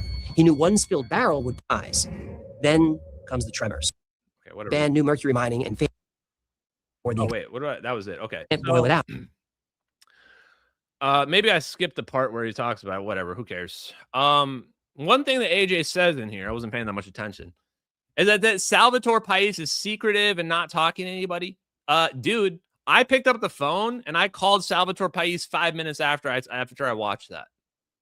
You want to talk to Salvatore Pais? Well, you can watch any of the 5 or 6 interviews that I've done with him. We go into elaborate depth on what's going on related to this technology and revealing this technology to the world, why it's being hidden, etc. So kind of crazy that we're pretending like, oh, we can't find this elusive guy to talk to him about this. I just showed you a clip where he says the MH370 videos are real. And now if you're somebody who's out there, and I've said this many times, one of the detractors, oh, those videos are so fake. Ashton's grifting. What am I grifting? What's the grift? What is the grift exactly? I've got Navy engineers with UFO patents saying that the videos are showing his exact effects, and you're sitting here telling me, talking about VFX and cartoons and video games. I've got the best UFO videos that have ever existed in the earth, on the face of the earth, and they prove everything everybody is saying, and nobody's believing it. Weird, man. Weird behavior. Oh. Where is... One sec. Now, where did I put my clips? I had Congressman Burlison clips lined up. I could have sworn I played one. Hold on. Let me see if I have it on my recording. Did I edit it and not post it? Yeah, here we go. Did I not post this? There's a Navy scientist named Salvatore Pais. I met Salvatore Pais there. That's cool. So he's amazing because, well, these patents, these Navy patents involve inertial mass reduction, high frequency gravitational waves, and piezoelectric superconductors, room temperature superconductors. Basically, all the things that you would need to make a UFO fly, the creme de la creme of exotic physics. Yes. Fascinating. Okay, so that's a part of the story. When I made that request, once they greenlit that venue, we were very specific and saying we want to see this location, and then I said I want to talk with Salvatore Pais, and so I was surprised that they made that happen. We were able to have a meeting with him, and most of the people there, you could tell they didn't have a clue what I was going to ask. Okay, this is crazy. Patuxent River, Navy's Patuxent River is supposedly, I'm kind of exaggerating maybe, the Area 51 of the Navy. This is supposedly where the exotic material transfer went down. So Sal is based out of or working at the super secret alien base for the Navy while he's developing alien patents. Interesting.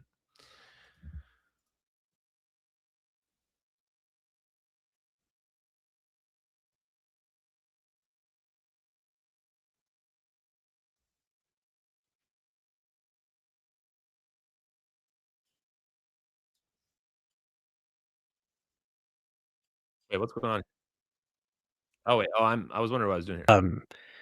We started talking about his patents, going down the list of the patents, asking, have you guys, have these been put into any test form?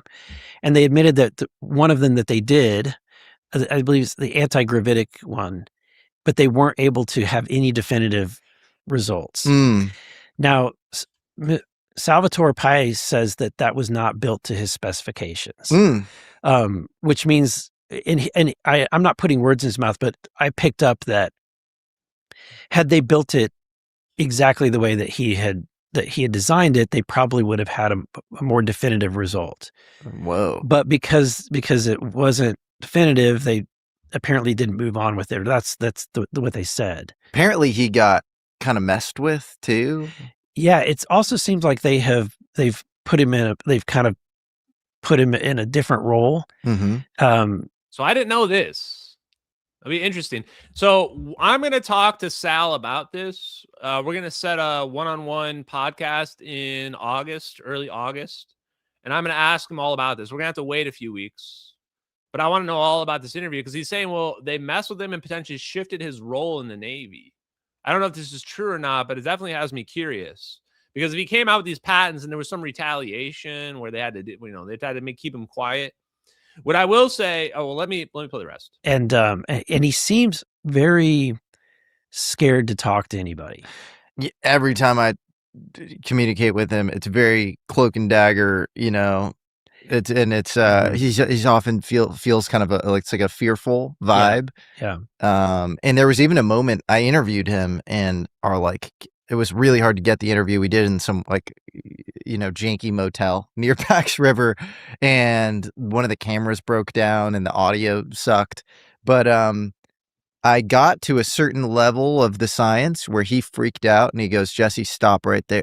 Just stop asking. I know you're curious, but and I was like, okay. And I kind of stood down. Let's get a little, as you hit the Schwinger limit, break space time. What happens vis-a-vis this fifth dimension? We'll not touch on that. Wow. Number one, yes. Jesse, the first time Jesse's ever worn a collar shirt, apparently. There you go. Looks pretty nice, Jesse. You should upgrade your clothing. What am I? Paul Frederick. I'm a Paul Frederick guy myself, chat. I'm a Paul Frederick. Look at these patterns. Beautiful.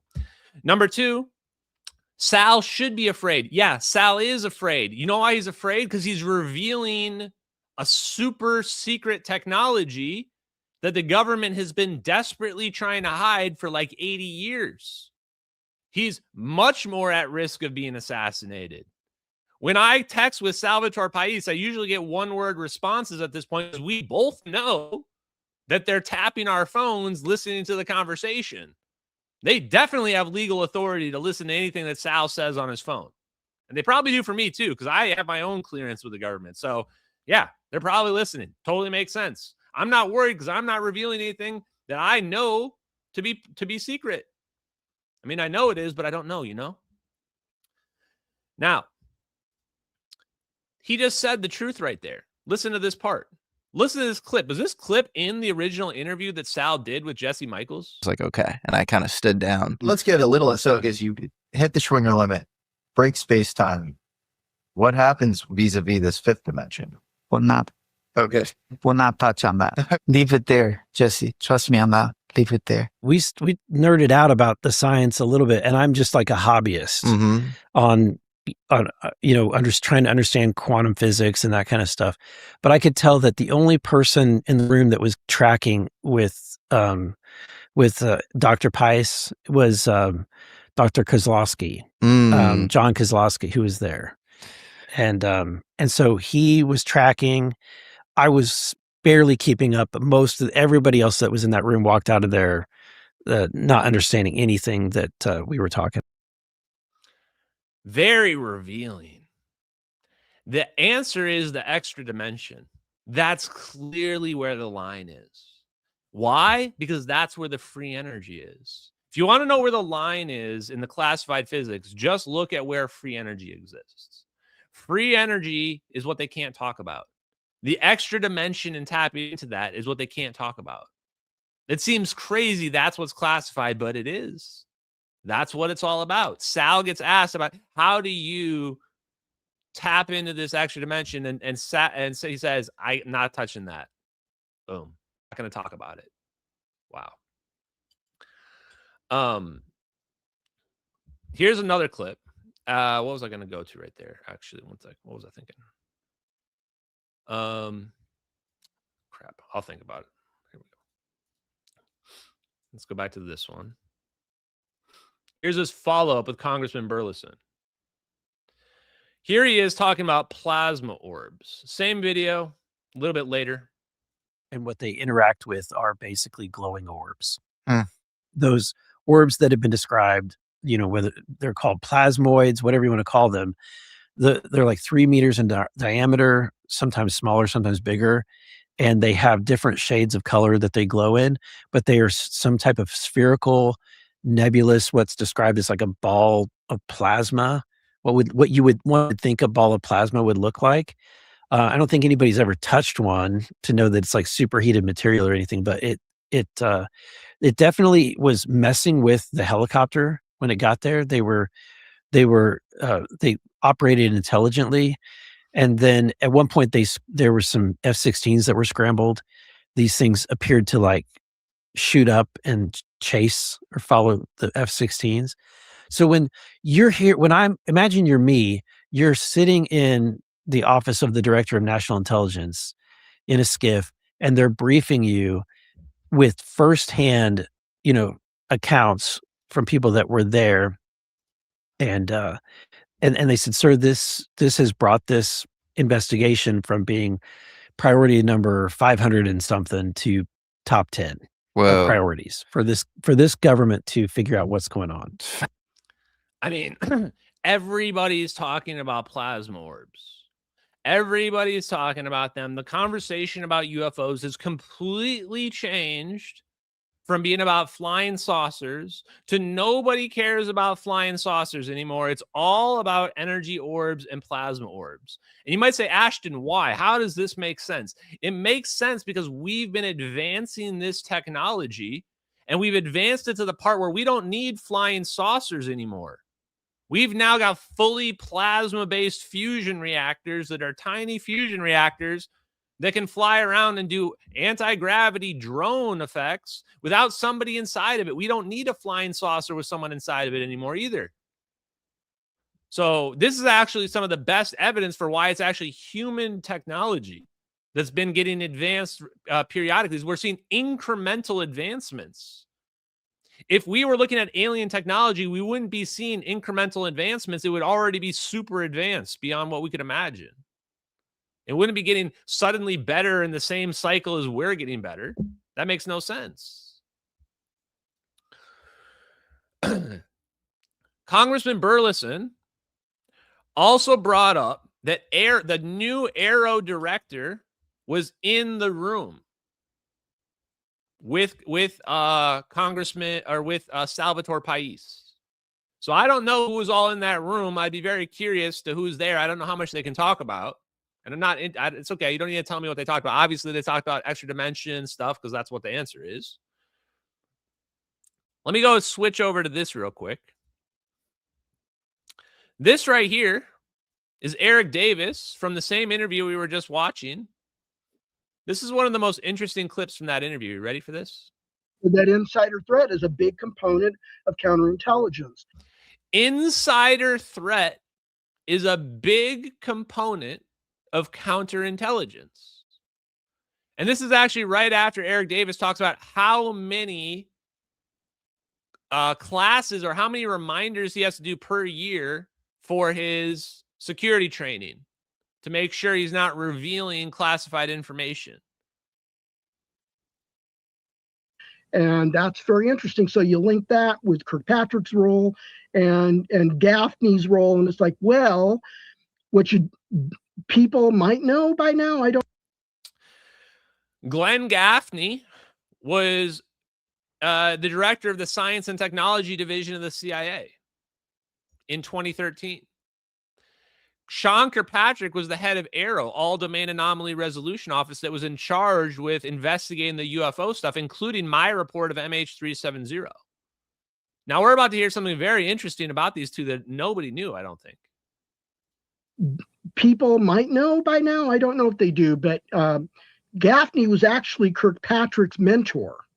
Kirkpatrick did work at the CIA. Yes, Kirkpatrick was his boss and mentor at one time during his career. That explains everything. Holy shit. Okay. Well, you heard it here on the Good Show. Yeah. So there you go. That's why Volume 1 was filled with bullshit, because Glenn Gaffney is lurking around in the swirl of Kirkpatrick's life. Wow. That insider threat is a big component. Holy crap. So Sean Kirkpatrick, the guy that was heading AARO, that everybody was saying was like ignoring whistleblowers, not being serious about trying to solve the problem. Glenn Gaffney has been in his sphere because they're good buddies, and they was his boss and was his mentor. That's crazy.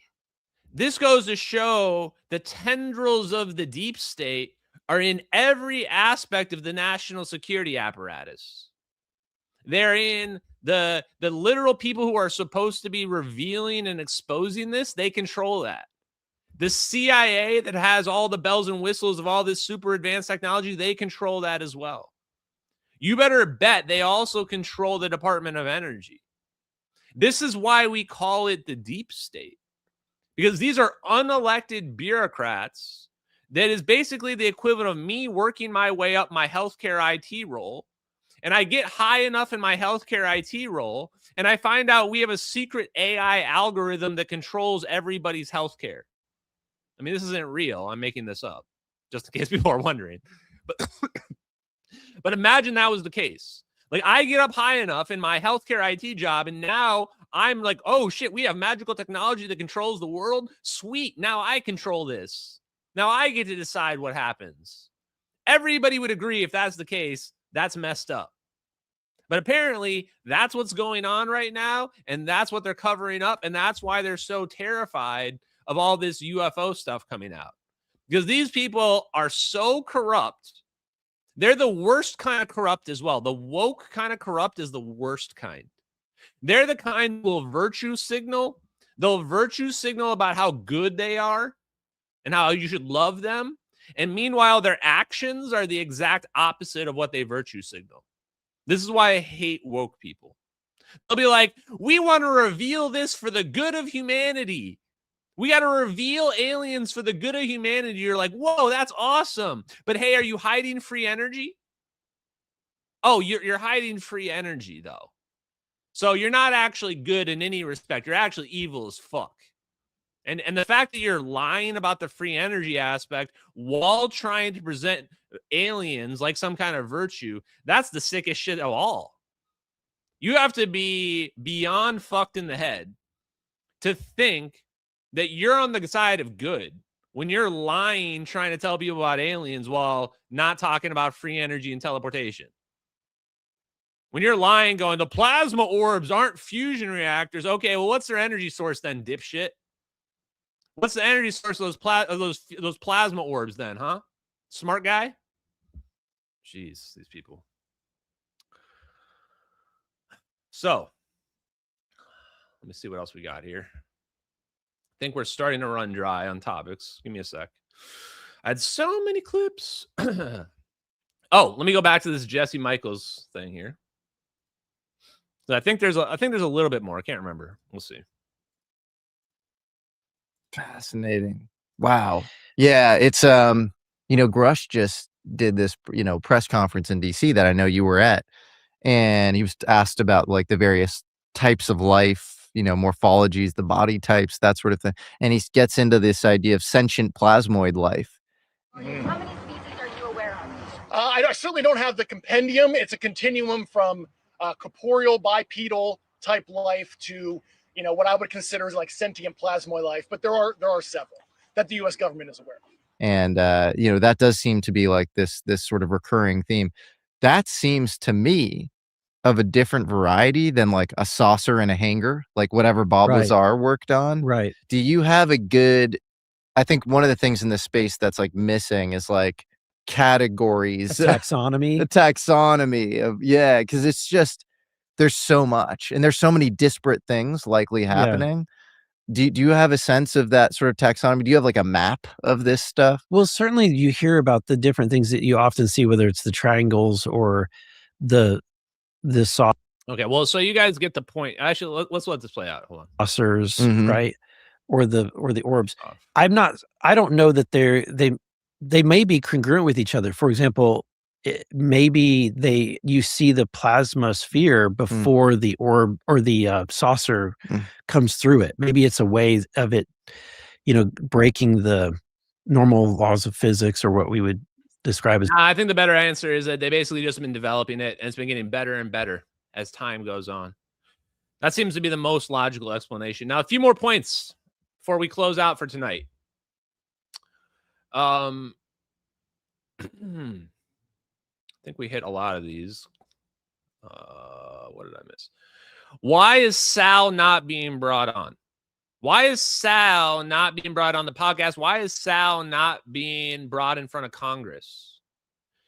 Congressman Burlison just said they went into this interview and they came out and nobody really understood the physics. That explains the exact problem.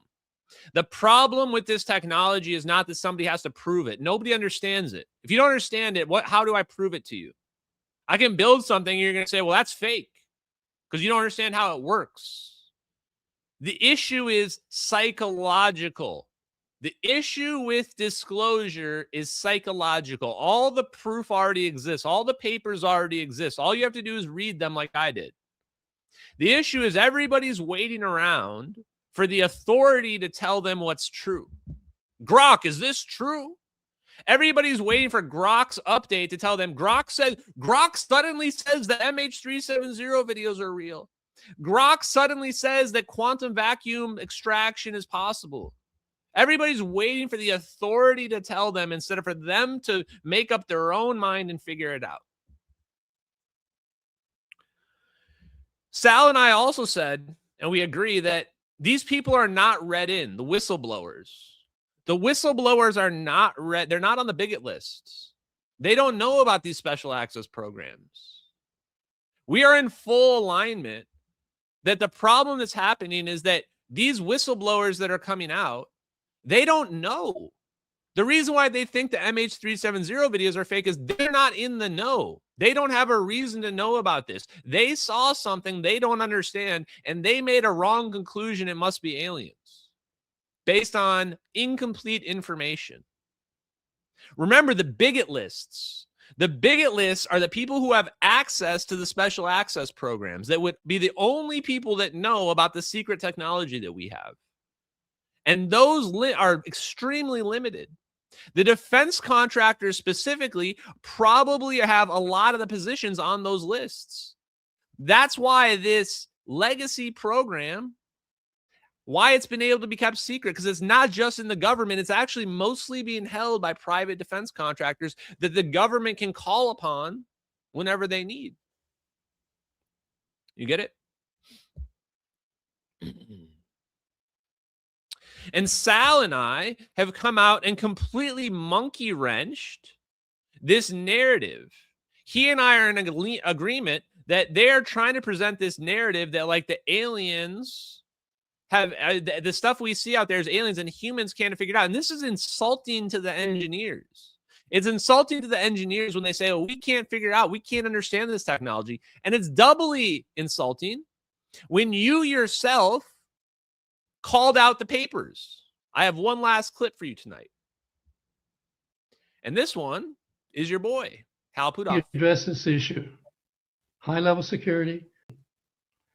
It's kind of said, long. okay, particular aerospace related subject area would be out with the UFO. Invisibility, for example, came out of Scotland. And I told the people that I contracted to develop these papers that they were free to publish the results in physics journals. That'd be just fine. So I let out 38 contracts over a 2-year period. 38 contracts. I'm going to show you the topic areas that I covered. These are the areas that I considered significant and that I thought we should get our... Chat, has Eric Davis not seen the DIRDs before? It's kind of weird because he supposedly wrote 6 of them. Eric Davis supposedly wrote 6 of these. The very first one, what does the very first one say, chat? What does the first one say? Aneutronic fusion propulsion. The very first one. Eric Davis is out here saying the Orbs aren't fusion reactors flying around in the sky. Wait a minute. If so, how come the very first DIRD on the list is aneutronic fusion propulsion? If that's not a fusion reactor flying around in the sky, why does it say propulsion at it? Best evaluation of. And you can see even talking about things like warp drive, space-time metric engineering, traversable wormholes. I mean, we weren't just digging around the edges. We were basically going for the jugular to the degree that Chat, these papers are proof that Hal Puthoff was part of the legacy program. Are you guys in just complete denial about this? How are people thinking that Hal Puthoff is not part of the legacy program? Spin a story to me that makes any sense that Hal Puthoff is not. I don't even know what the legacy program exactly means. I think it means the CIA, the DIA, or the CIA, the Air Force, the DOE, and the defense contractors. But it could be more. How is there any way these papers are real? And how do you even go to the right people? How do you even know the people to ask to commission these papers unless you yourself are part of the program? Is Hal Puthoff really trying to present this narrative like I was just a wholesome Chungus investigator trying to figure out the UFO phenomenon? Dude, you're the one that wrote gravity is a 0-point fluctuation force. You're the one that wrote ground state of the hydrogen atom. It wasn't somebody else that wrote those papers. But the best part's right at the end. thought we could do it. Here's another set of papers. The high energy laser weapon one was classified, but the rest were unclassified. Chat, there's 2 aneutronic fusion propulsion papers. Aneutronic fusion propulsion 1, and there's an aneutronic propulsion fusion 2. Is that one classified? How come I didn't know there was 2? Do I have all the papers? I'm starting to worry that I don't have all the scientific papers, chat. Eric Davis is Hal Puthoff's right-hand man. How come Yoda and Luke Skywalker don't believe in the Force? You want to go talk to Yoda and Luke Skywalker at the Force? Suddenly they're like, bro, what are you talking about the Force? No one said the Force exists. I'm like, wait, I thought I was coming to the master. I thought I was coming to the guy that invented the understanding of the Force. Oh, no, you don't know anything about it? What about your right-hand man, Luke Skywalker? Oh, no, he doesn't know anything about the Force either? Oh, amazing. I mean, everyone suddenly got on-set amnesia. Pushing the envelope, negative mass propulsion, whatever. Anti-gravity for aerospace applications. As you can see, we really wanted to cover the very edgy topics. But since we're going to expert... I mean, edgy? No one knows what the fuck this means. Do you know what I thought when I first looked at these papers? I was like, what the fuck is this? Air-breathing magnetohydrodynamics? You go to somebody on the street and you say, hey, bro, tell me about air-breathing magnetohydrodynamics. They're going to have no clue. They're going to think you just made that up. They're going to think you made that up. Look at that. MHD, air-breathing propulsion for power and aerospace applications.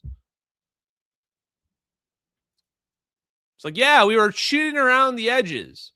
I'm just sitting here looking at this going, This is the Orbs. This is the Orbs. It's not something else. It's like, this is it. This is way too over the mark. And Hal Puthoff admitted just last week that several of these papers, if not all of them, are written by people that were in the legacy program. So if UFOs exist, if aliens and UFOs exist, these are the papers of the insiders that know about it. So if you want the truth, you probably should be reading these papers like I did. And asking them where their subject would be in 2050. We were giving them permission to extrapolate, to think out of the box. And that's what gave us really good data. Look at this shit. High energy laser weapons, gravity wave communication, quantum entanglement for communication, invisibility, cloaking, programmable matter, high energy lasers number 2. Set of papers. This is sums up to 38. Even field effects on human biological tissues, where there have been interactions that why is this video led going to in and out? injury, Whatever, or something. So anyway, there we were. What do I do with these papers? Well, I wrap them all up, bundle them all up, and send them back to DIA, and they're put on a Pentagon server called JWICS. Hey, look at that one. That's advanced space propulsion based on vacuum space-time metric engineering. I know who wrote that one. Hal Puthoff wrote that one. Wow, the guy speaking wrote that specific dirt. Guys, do you want to see something really cool? Get a good look at this dirt. You guys memorize this? Commit this to your memory. Commit that to your memory. You're going to need it. Memorize it, chat. Put it in your memory. Hal Puthoff wrote this.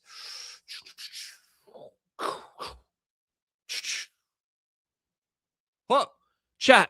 What does that say right there? Look, it's the same picture, chat. It's the same picture. Wait a minute. The appendix of David Froning's Faster Than Light literally has the whole dirt of Hal Puthoff's space-time metric engineering in it. Wow. I wonder why that's in there. Really weird, huh? Does Hal Puthoff want to answer any questions for why he's being referenced in David Froning's Faster Than Light model? Huh. Interesting. But you know what? It was probably some other random engineers that figured out the space-time manipulation and free energy. Definitely wasn't Hal Puthoff and Eric Davis who wrote all the scientific papers about it. Probably just some different people that did it for the government. Defense Intelligence Reference Documents, DIRDs, as we call them. These were then accessible by contractors, by the intelligence community, by DoD personnel, but they were not released to the public. That was not the case here. And I'm told that this set of 38 papers basically became the bestseller in the Pentagon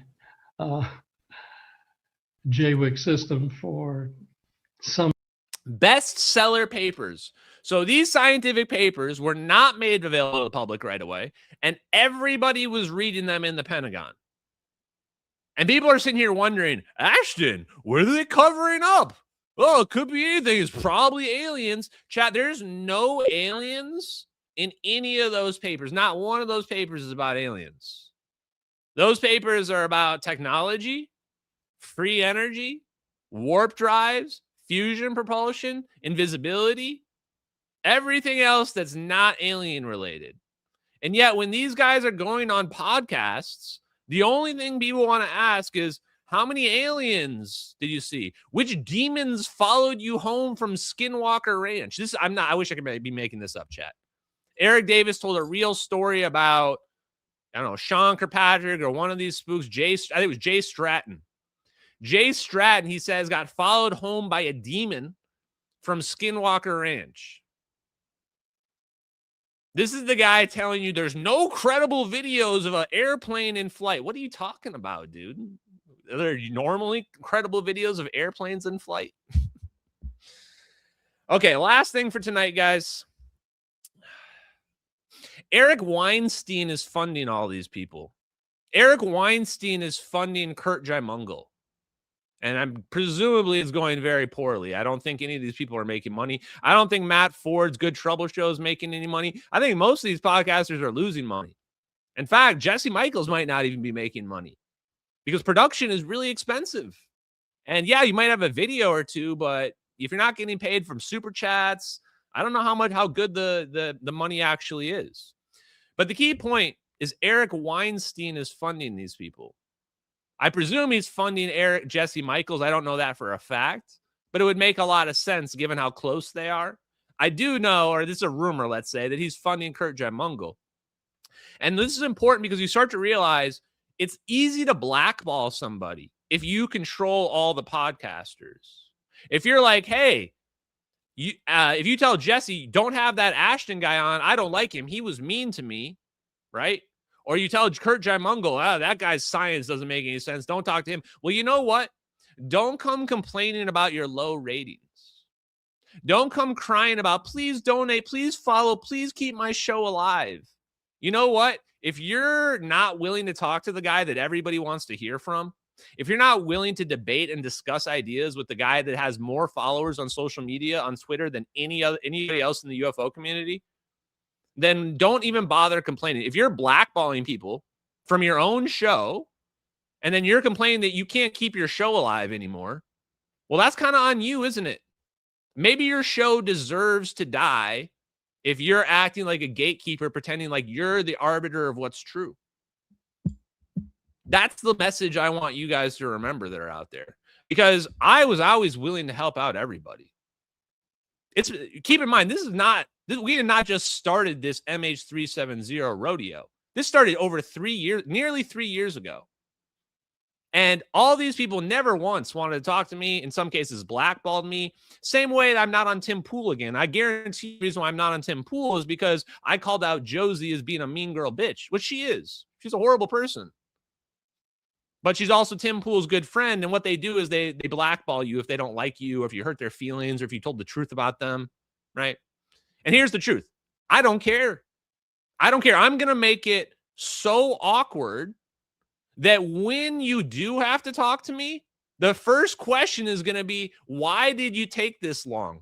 Why did you avoid talking to me? Who was in your ear telling you not to talk to me? Because I want to expose those people first. I want to expose the retards and the gatekeepers first. And then we can talk about the truth about fusion, plasma, orbs, and everything else the government's been hiding. But first thing we have to address is who are the people that are covering this up? Because here's the other thing. Some of these people are actively trying to hide this. Their government has admitted they have counterintelligence people trying to make this go away. So don't come and start acting like a counterintelligence spook if you're not one. If you're not a gatekeeper, there's no reason why you should be counter-signaling me. I'm just a normal guy talking about a covert operation that was illegal. If you're against that, you should want the government to come out and tell the truth. That way I can be exposed. Or better yet, you should find one of the lies that you claim I've told. Nobody has ever been able to expose me on a single lie. Go ahead and find one. I do a lot of exposing myself, though. Now, before we go to the super chats, our moment of Zen for tonight. We're really risking the copyright strikes tonight, chat, but this one's worth it. I love this clip from Gears of War. Why? Because it speaks directly to what we are doing right now. We are fighting a no-win battle. We have absolutely no hope against the overwhelming force of the most powerful intelligence apparatus on the world, which is the United States government, that has been hiding this technology for 80 years. They have a well-tuned machine of disinformation and cover-up. And we're battling them knowing that we are going to our doom, that there is no chance of winning. It is very possible I will end up dead on the other side. Very possible. And we are doing it anyway. We are going anyway. Why? Because they pissed me the fuck off, chat. Because they teleported an airplane and then tried to gaslight me, saying that I was crazy for believing those videos could be real, that I was crazy for thinking that it wasn't a rogue pilot flying for 8 hours, that I was crazy for thinking that the United States government knows what happened to a plane that was flying past their air bases, flying past their bases. That's why I'm exposing it. That's why I'm just a normal dude off the street that said, you know what? The Groypers came after me and they said, you know what? That's enough. We don't want to deal with this guy anymore. They've cursed everybody else. And when they came to Ashton for Orbs, they said, okay, this guy's too much for us. And you want to know why? Because I'm a normal healthcare IT guy, a normal everyday working class man. And I saw 2 videos of an airplane getting teleported out of the sky, which proves there's the biggest cover up ever, including murdering countless people, destroying their lives, making them persona non grata. And my response to that was, let me in on some of that shit.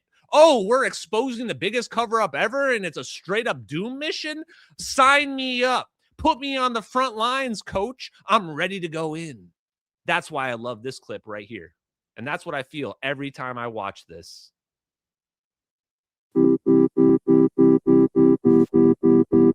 To the yeah, chat. Oh, so many feelings. You exit that door and you know it's just nonstop enemies for the rest of the way, chat. And that's catastrophic disclosure. So buckle the fuck up, chat. Let's go to the super chats. Thank you guys for hanging out tonight. Amazing long live stream that we had. Lots of stuff to go through over the weekend. Hope you had a happy 4th of July.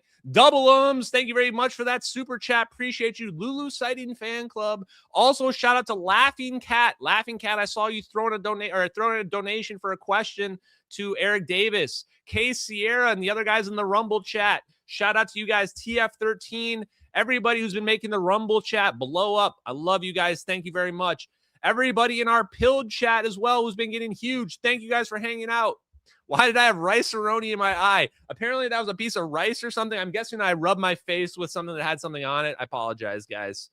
Sorry, everybody was trying to tell me I had rice on my face, and I said they were liars, and they weren't. Holy smokes, the super chats are on fire tonight. Ramona Richardson, F2V, that sounds like a very non-bot name, gives a super sticker, $50 super chat.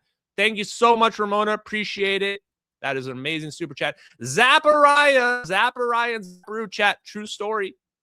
MH370X is also a love connection. It's true.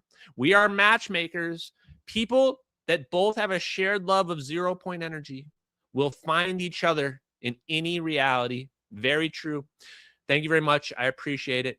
Brawley GTA 4. This is the man, the myth, the legend who asked the question, who is not afraid to ask about MH370. And I got your question answered. I got it answered for you. Thank you. Huge donation. Thank you. You guys are gonna make all these people so jealous and pissed off. I love it. Guys, I haven't said this for a long time. It needs to be said. If you need your money, please do not donate it to me. I actually don't do this for money. I do this for love of the game. I actually have a separate job that I work 9 to 5 all the time, and I don't take enough vacations. And that's why I have to take naps before our live streams. However, if you do want to donate, I appreciate it. Thank you very much. It does ensure that I'll keep doing this for a long time to come. Says, thank you for your pushing to get my question answered from Eric W. Davis. It's a damn shame we have to go through so many hoops to get an answer. And of course he lied. No amnesty for the people hiding free energy and medical healing technologies. These technologies could very well be life extension, living forever. I mean, you better believe if we can teleport a Boeing 777, we got to have some cloning technology too. I mean, I didn't think we had anything close to plasma orb technology or teleportation technology, and suddenly we do. So it actually makes you wonder, are we communicating with aliens using quantum technologies? Are we cloning people? What other psycho shit are we doing? We've known we could clone people for like 30 years. Are we doing that? Probably. Who knows? Hey, there's probably a clone Ashton out there. I don't want to get the schizos too worried, but there's probably a clone Ashton. They might change me with a pod person. You'll know I've been changed by a pod person if I stop wearing Paul Frederick, chat. If all of a sudden I'm like, hey, I'm a Tommy Hilfiger guy. I'm no longer a Paul Frederick guy. I'm a Tommy Hilfiger guy. You know they have replaced me with a pod person. That's how you'll know. That's the safe word, Paul Frederick. Blue plasma balls, just wondering if you've talked to Sal lately. Yes, I did. Yes, I talked to him. Every time I see something posted about Sal, I let him know that they were talking about him. And we chat about what's going on. I think, we're in alignment on what this narrative is that they're pushing out there, and we are the counter signal to it. We're the ones telling you that humans have figured this technology out. Humans can understand it, and we're doing our best to try to explain it. As you can see, it falls on deaf ears a lot of the time, sadly. BitRaiser, thank you for that super chat. And the other one the other day. What's the long-term plan to force it? There isn't one. The actual long-term plan is actually simple. Just let this play out. Everything is going our way. If you guys haven't noticed, things are going very well for us right now. Everything that gets revealed keeps pushing closer and closer to getting us the ultimate truth. The best path right now is exposing Edward Lin. Edward Lin is the guy that leaked the MH370 videos, and that exposes everything.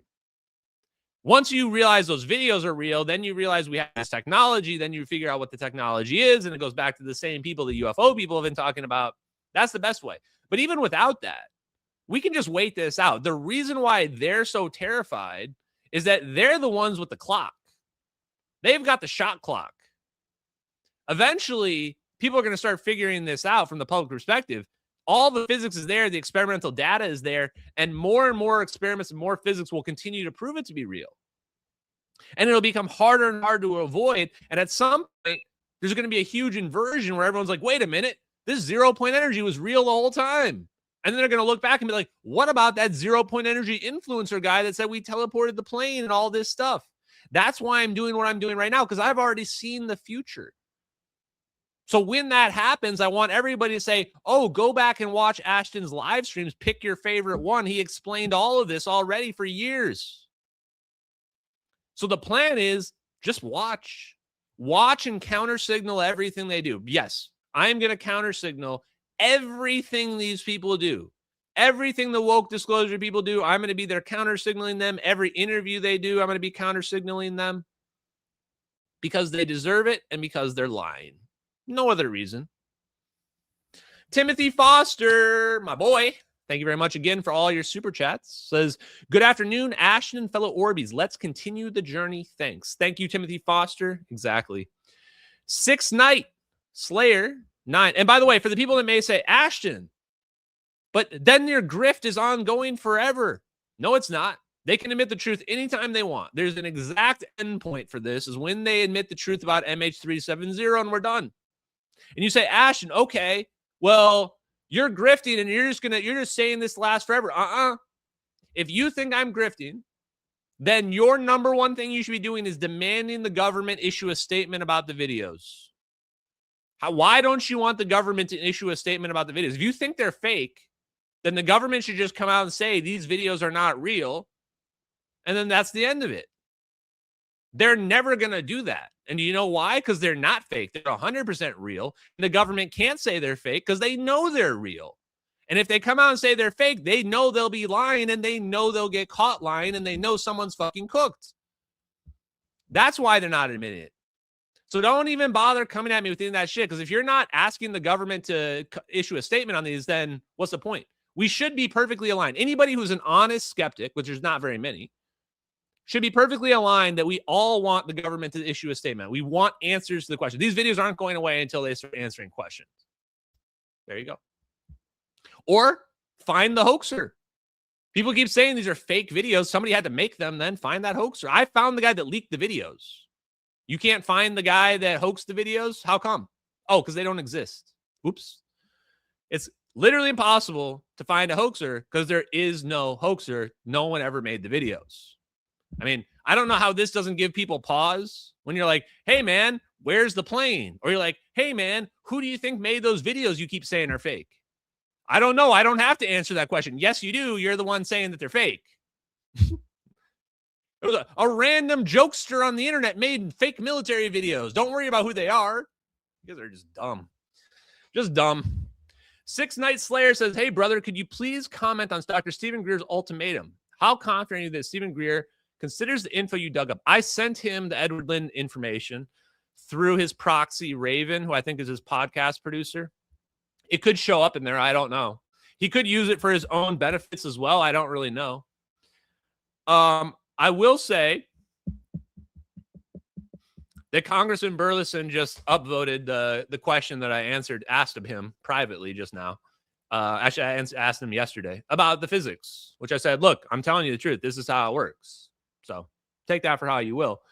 With respect to Stephen Greer, he put out this ultimatum saying, I'm going to reveal all this evidence. He has pretty good evidence, but I don't like this ultimatum method. It's the same shit that Jeremy Corbell did. Just reveal it, dude. The reality is Stephen Greer doesn't have anything new. I agree with Stephen Greer. He doesn't have anything new. Everything that he's been revealing is information from 20 years ago that we already know. Stephen Greer should be all over the MH370 videos, and he should be all over Edward Lynn, because that's a real whistleblower that we can really pull out, and we can prove the whole thing that Stephen Greer's been saying, that the government's been developing this technology and using it and what have you, and that they're trying to blame the aliens, all out there. So I'll say I'm cautiously optimistic. I don't foresee this getting anywhere, though. I think that everybody has been going about this the wrong way. All these UFO people have been saying, we just have to pressure the government, and then they'll tell us the truth. No, they aren't. They're never going to tell the truth. You do that. You have to drag them out kicking and screaming like a petulant toddler. Toddler's crying, and you have to apply treatment to the first toddler. Not toddler, but let's say child. Apply treatment. Sorry, we're dragging the truth out. That's what it takes. It takes someone like me, who's a dickhead, who's not nice to people, to expose them, humiliate them, and reveal this stuff. That's what it requires. And that's why nothing's gotten done to this point. Jay Ether 7, is that Etherfly? I don't know who that is. Thank you very much, Jay Ether. Appreciate you. I appreciate that super chat, Jay Ether. And Jaleel Robinson, there are other layers of reality. Charles Chase.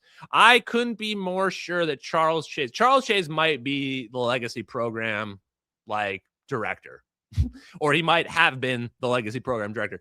If this technology really is in Lockheed Martin and Northrop Grumman's hands, then Charles Chase is very possibly a good candidate to be somebody that was running it, controlling it. And then when the CIA calls, they call him up, and then he sets up the secret people that he can trust, and they build the shit.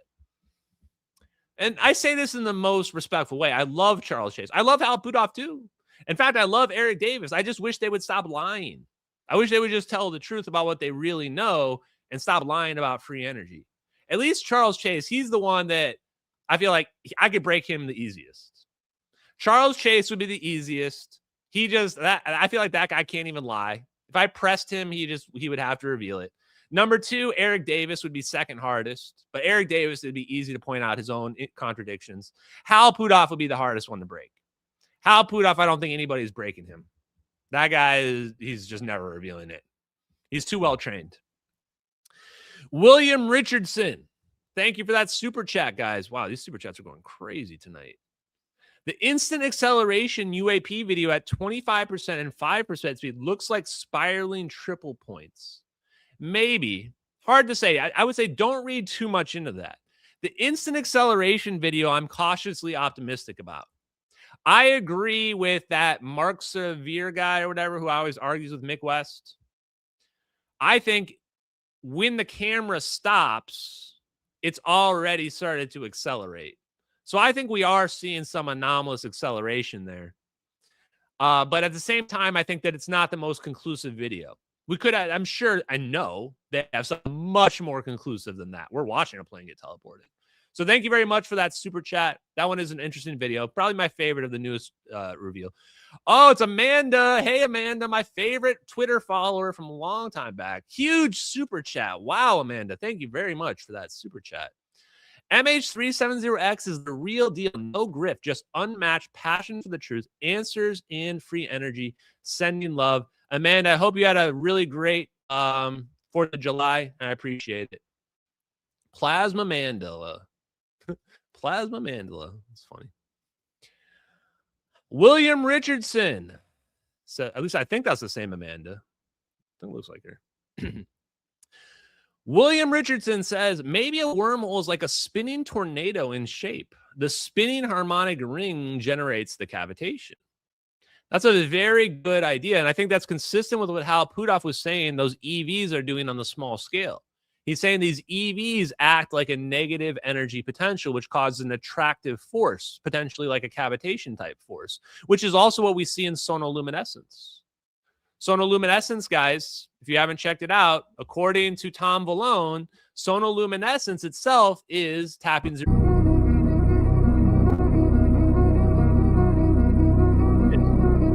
Beautiful, yeah. Beautiful. Zapparoo says, thanks, Ashton, for bringing the zaps together. Great night. Things are going very well. Best chat in the ether. Thank you very much for that. Elias says, I've been thinking about field reverse configurations, less as static confinement and more about metastable high beta topological states evolving phase to be steered. This is a great way to look at it. It's like they have a shape inside of them and they're controlling the shape inside of them. And when they control that shape, it also drives momentum. And so therefore they can drive the momentum in any direction they want to drive it. So all they're really doing is controlling wave mechanics inside of a ball of plasma, and it can drive it in any direction they want to go. This is why I really think it's humans that developed it, because this is a very human thing to figure out. Oh, we can control the plasma and control the waves, and when we control the waves, we can cause momentum in any direction we want to go. XLX Squee about to load up on the Lagrangian and Hamiltonian for coherent low entropy structures preprint. This bad girl is gold. Ooh, that sounds good. You have to check that out. Low entropy structures would mean low energy phase transitions, low energy loss systems. Like humans, low entropy beings. And then XLX says, love the work you're doing, brother. They need you on the disclosure board. Chat, I'm too effective to be on the disclosure. What would I be doing? Now, I'm just going to riff on this. If I was on the disclosure board, I would just be posting scientific papers. I would be like, this week's scientific paper is Hal Puthoff, ground state of the hydrogen atom. Everybody read this. I'd be like, here's disclosure file number 1, ground state of the hydrogen atom. And then I'd have a little preprint that says, this is why this is important. This paper shows that every atom is interacting with 0 point energy and pulling energy out of the vacuum. That would be file number 1. And it would be 1,000 times more effective than whatever crap they're doing right now, which is just nothing. I don't think they're doing anything right now. They're just like doing podcasts, talking. They're not reviewing any evidence or releasing anything. I don't know. We'll see, guys. More to come. More to come. Okay, guys, that's going to be it for tonight. Thank you guys so much for all the super chats tonight. And sorry if I didn't get any of the questions from the non-super chats. It's been super busy tonight. We will be back on Wednesday talking more about 0 point energy, free energy, and catastrophic disclosure. Remember, guys, you are catastrophic disclosure. MH370X is catastrophic disclosure. Hide your power levels. Be a nuisance. Ask the hard questions, and let's get to the truth. I love you, MH370X. Have a good night. Later.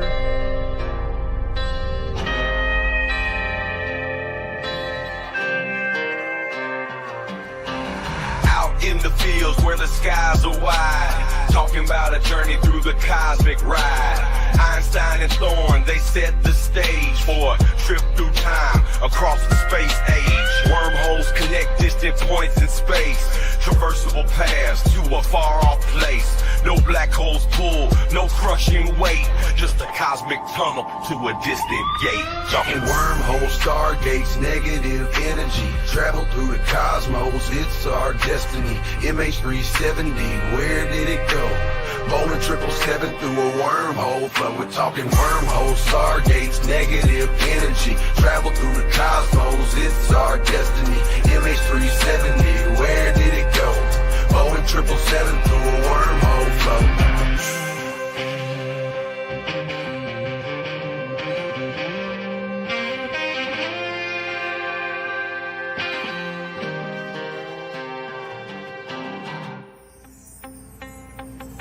Exotic matter, negative energy's the key to stabilize the wormhole for you and me. Quantum vacuum, squeeze so tight, creating conditions for this wondrous flight. Static fields and lasers in the lab they play, generating forces in a new kind of way. Gravitational squeezing, Casimir's force, negative zones we need to stay the course. Talking wormholes, stargates, negative energy. Travel through the cosmos, it's our destiny. MH370, where did it go? Boeing 777 through a wormhole flow. Thin shell formalism plate so fine. Spherical geometry we realign.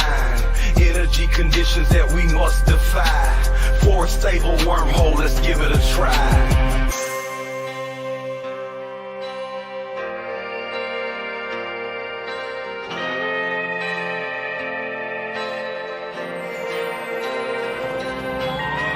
Coulomb forces balancing the plate, creating the throat, open the gates, from Earth to the stars in a single bound. A shortcut through space profound.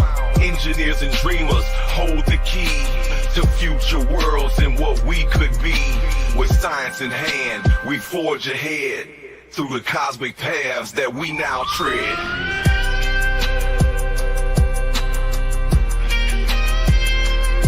We're talking wormholes, stargates, negative energy. Travel through the cosmos, it's our destiny. MH370, where did it go? Boeing 777 through a wormhole flow. From the fields to the stars, we break the chains. Understanding the universe, we make the gains. Lil Hula Crunk shines, bringing truth to light. Through his music, we'll explore the night. With wormholes and stargates, our path is clear. Exploring the cosmos, our future's here.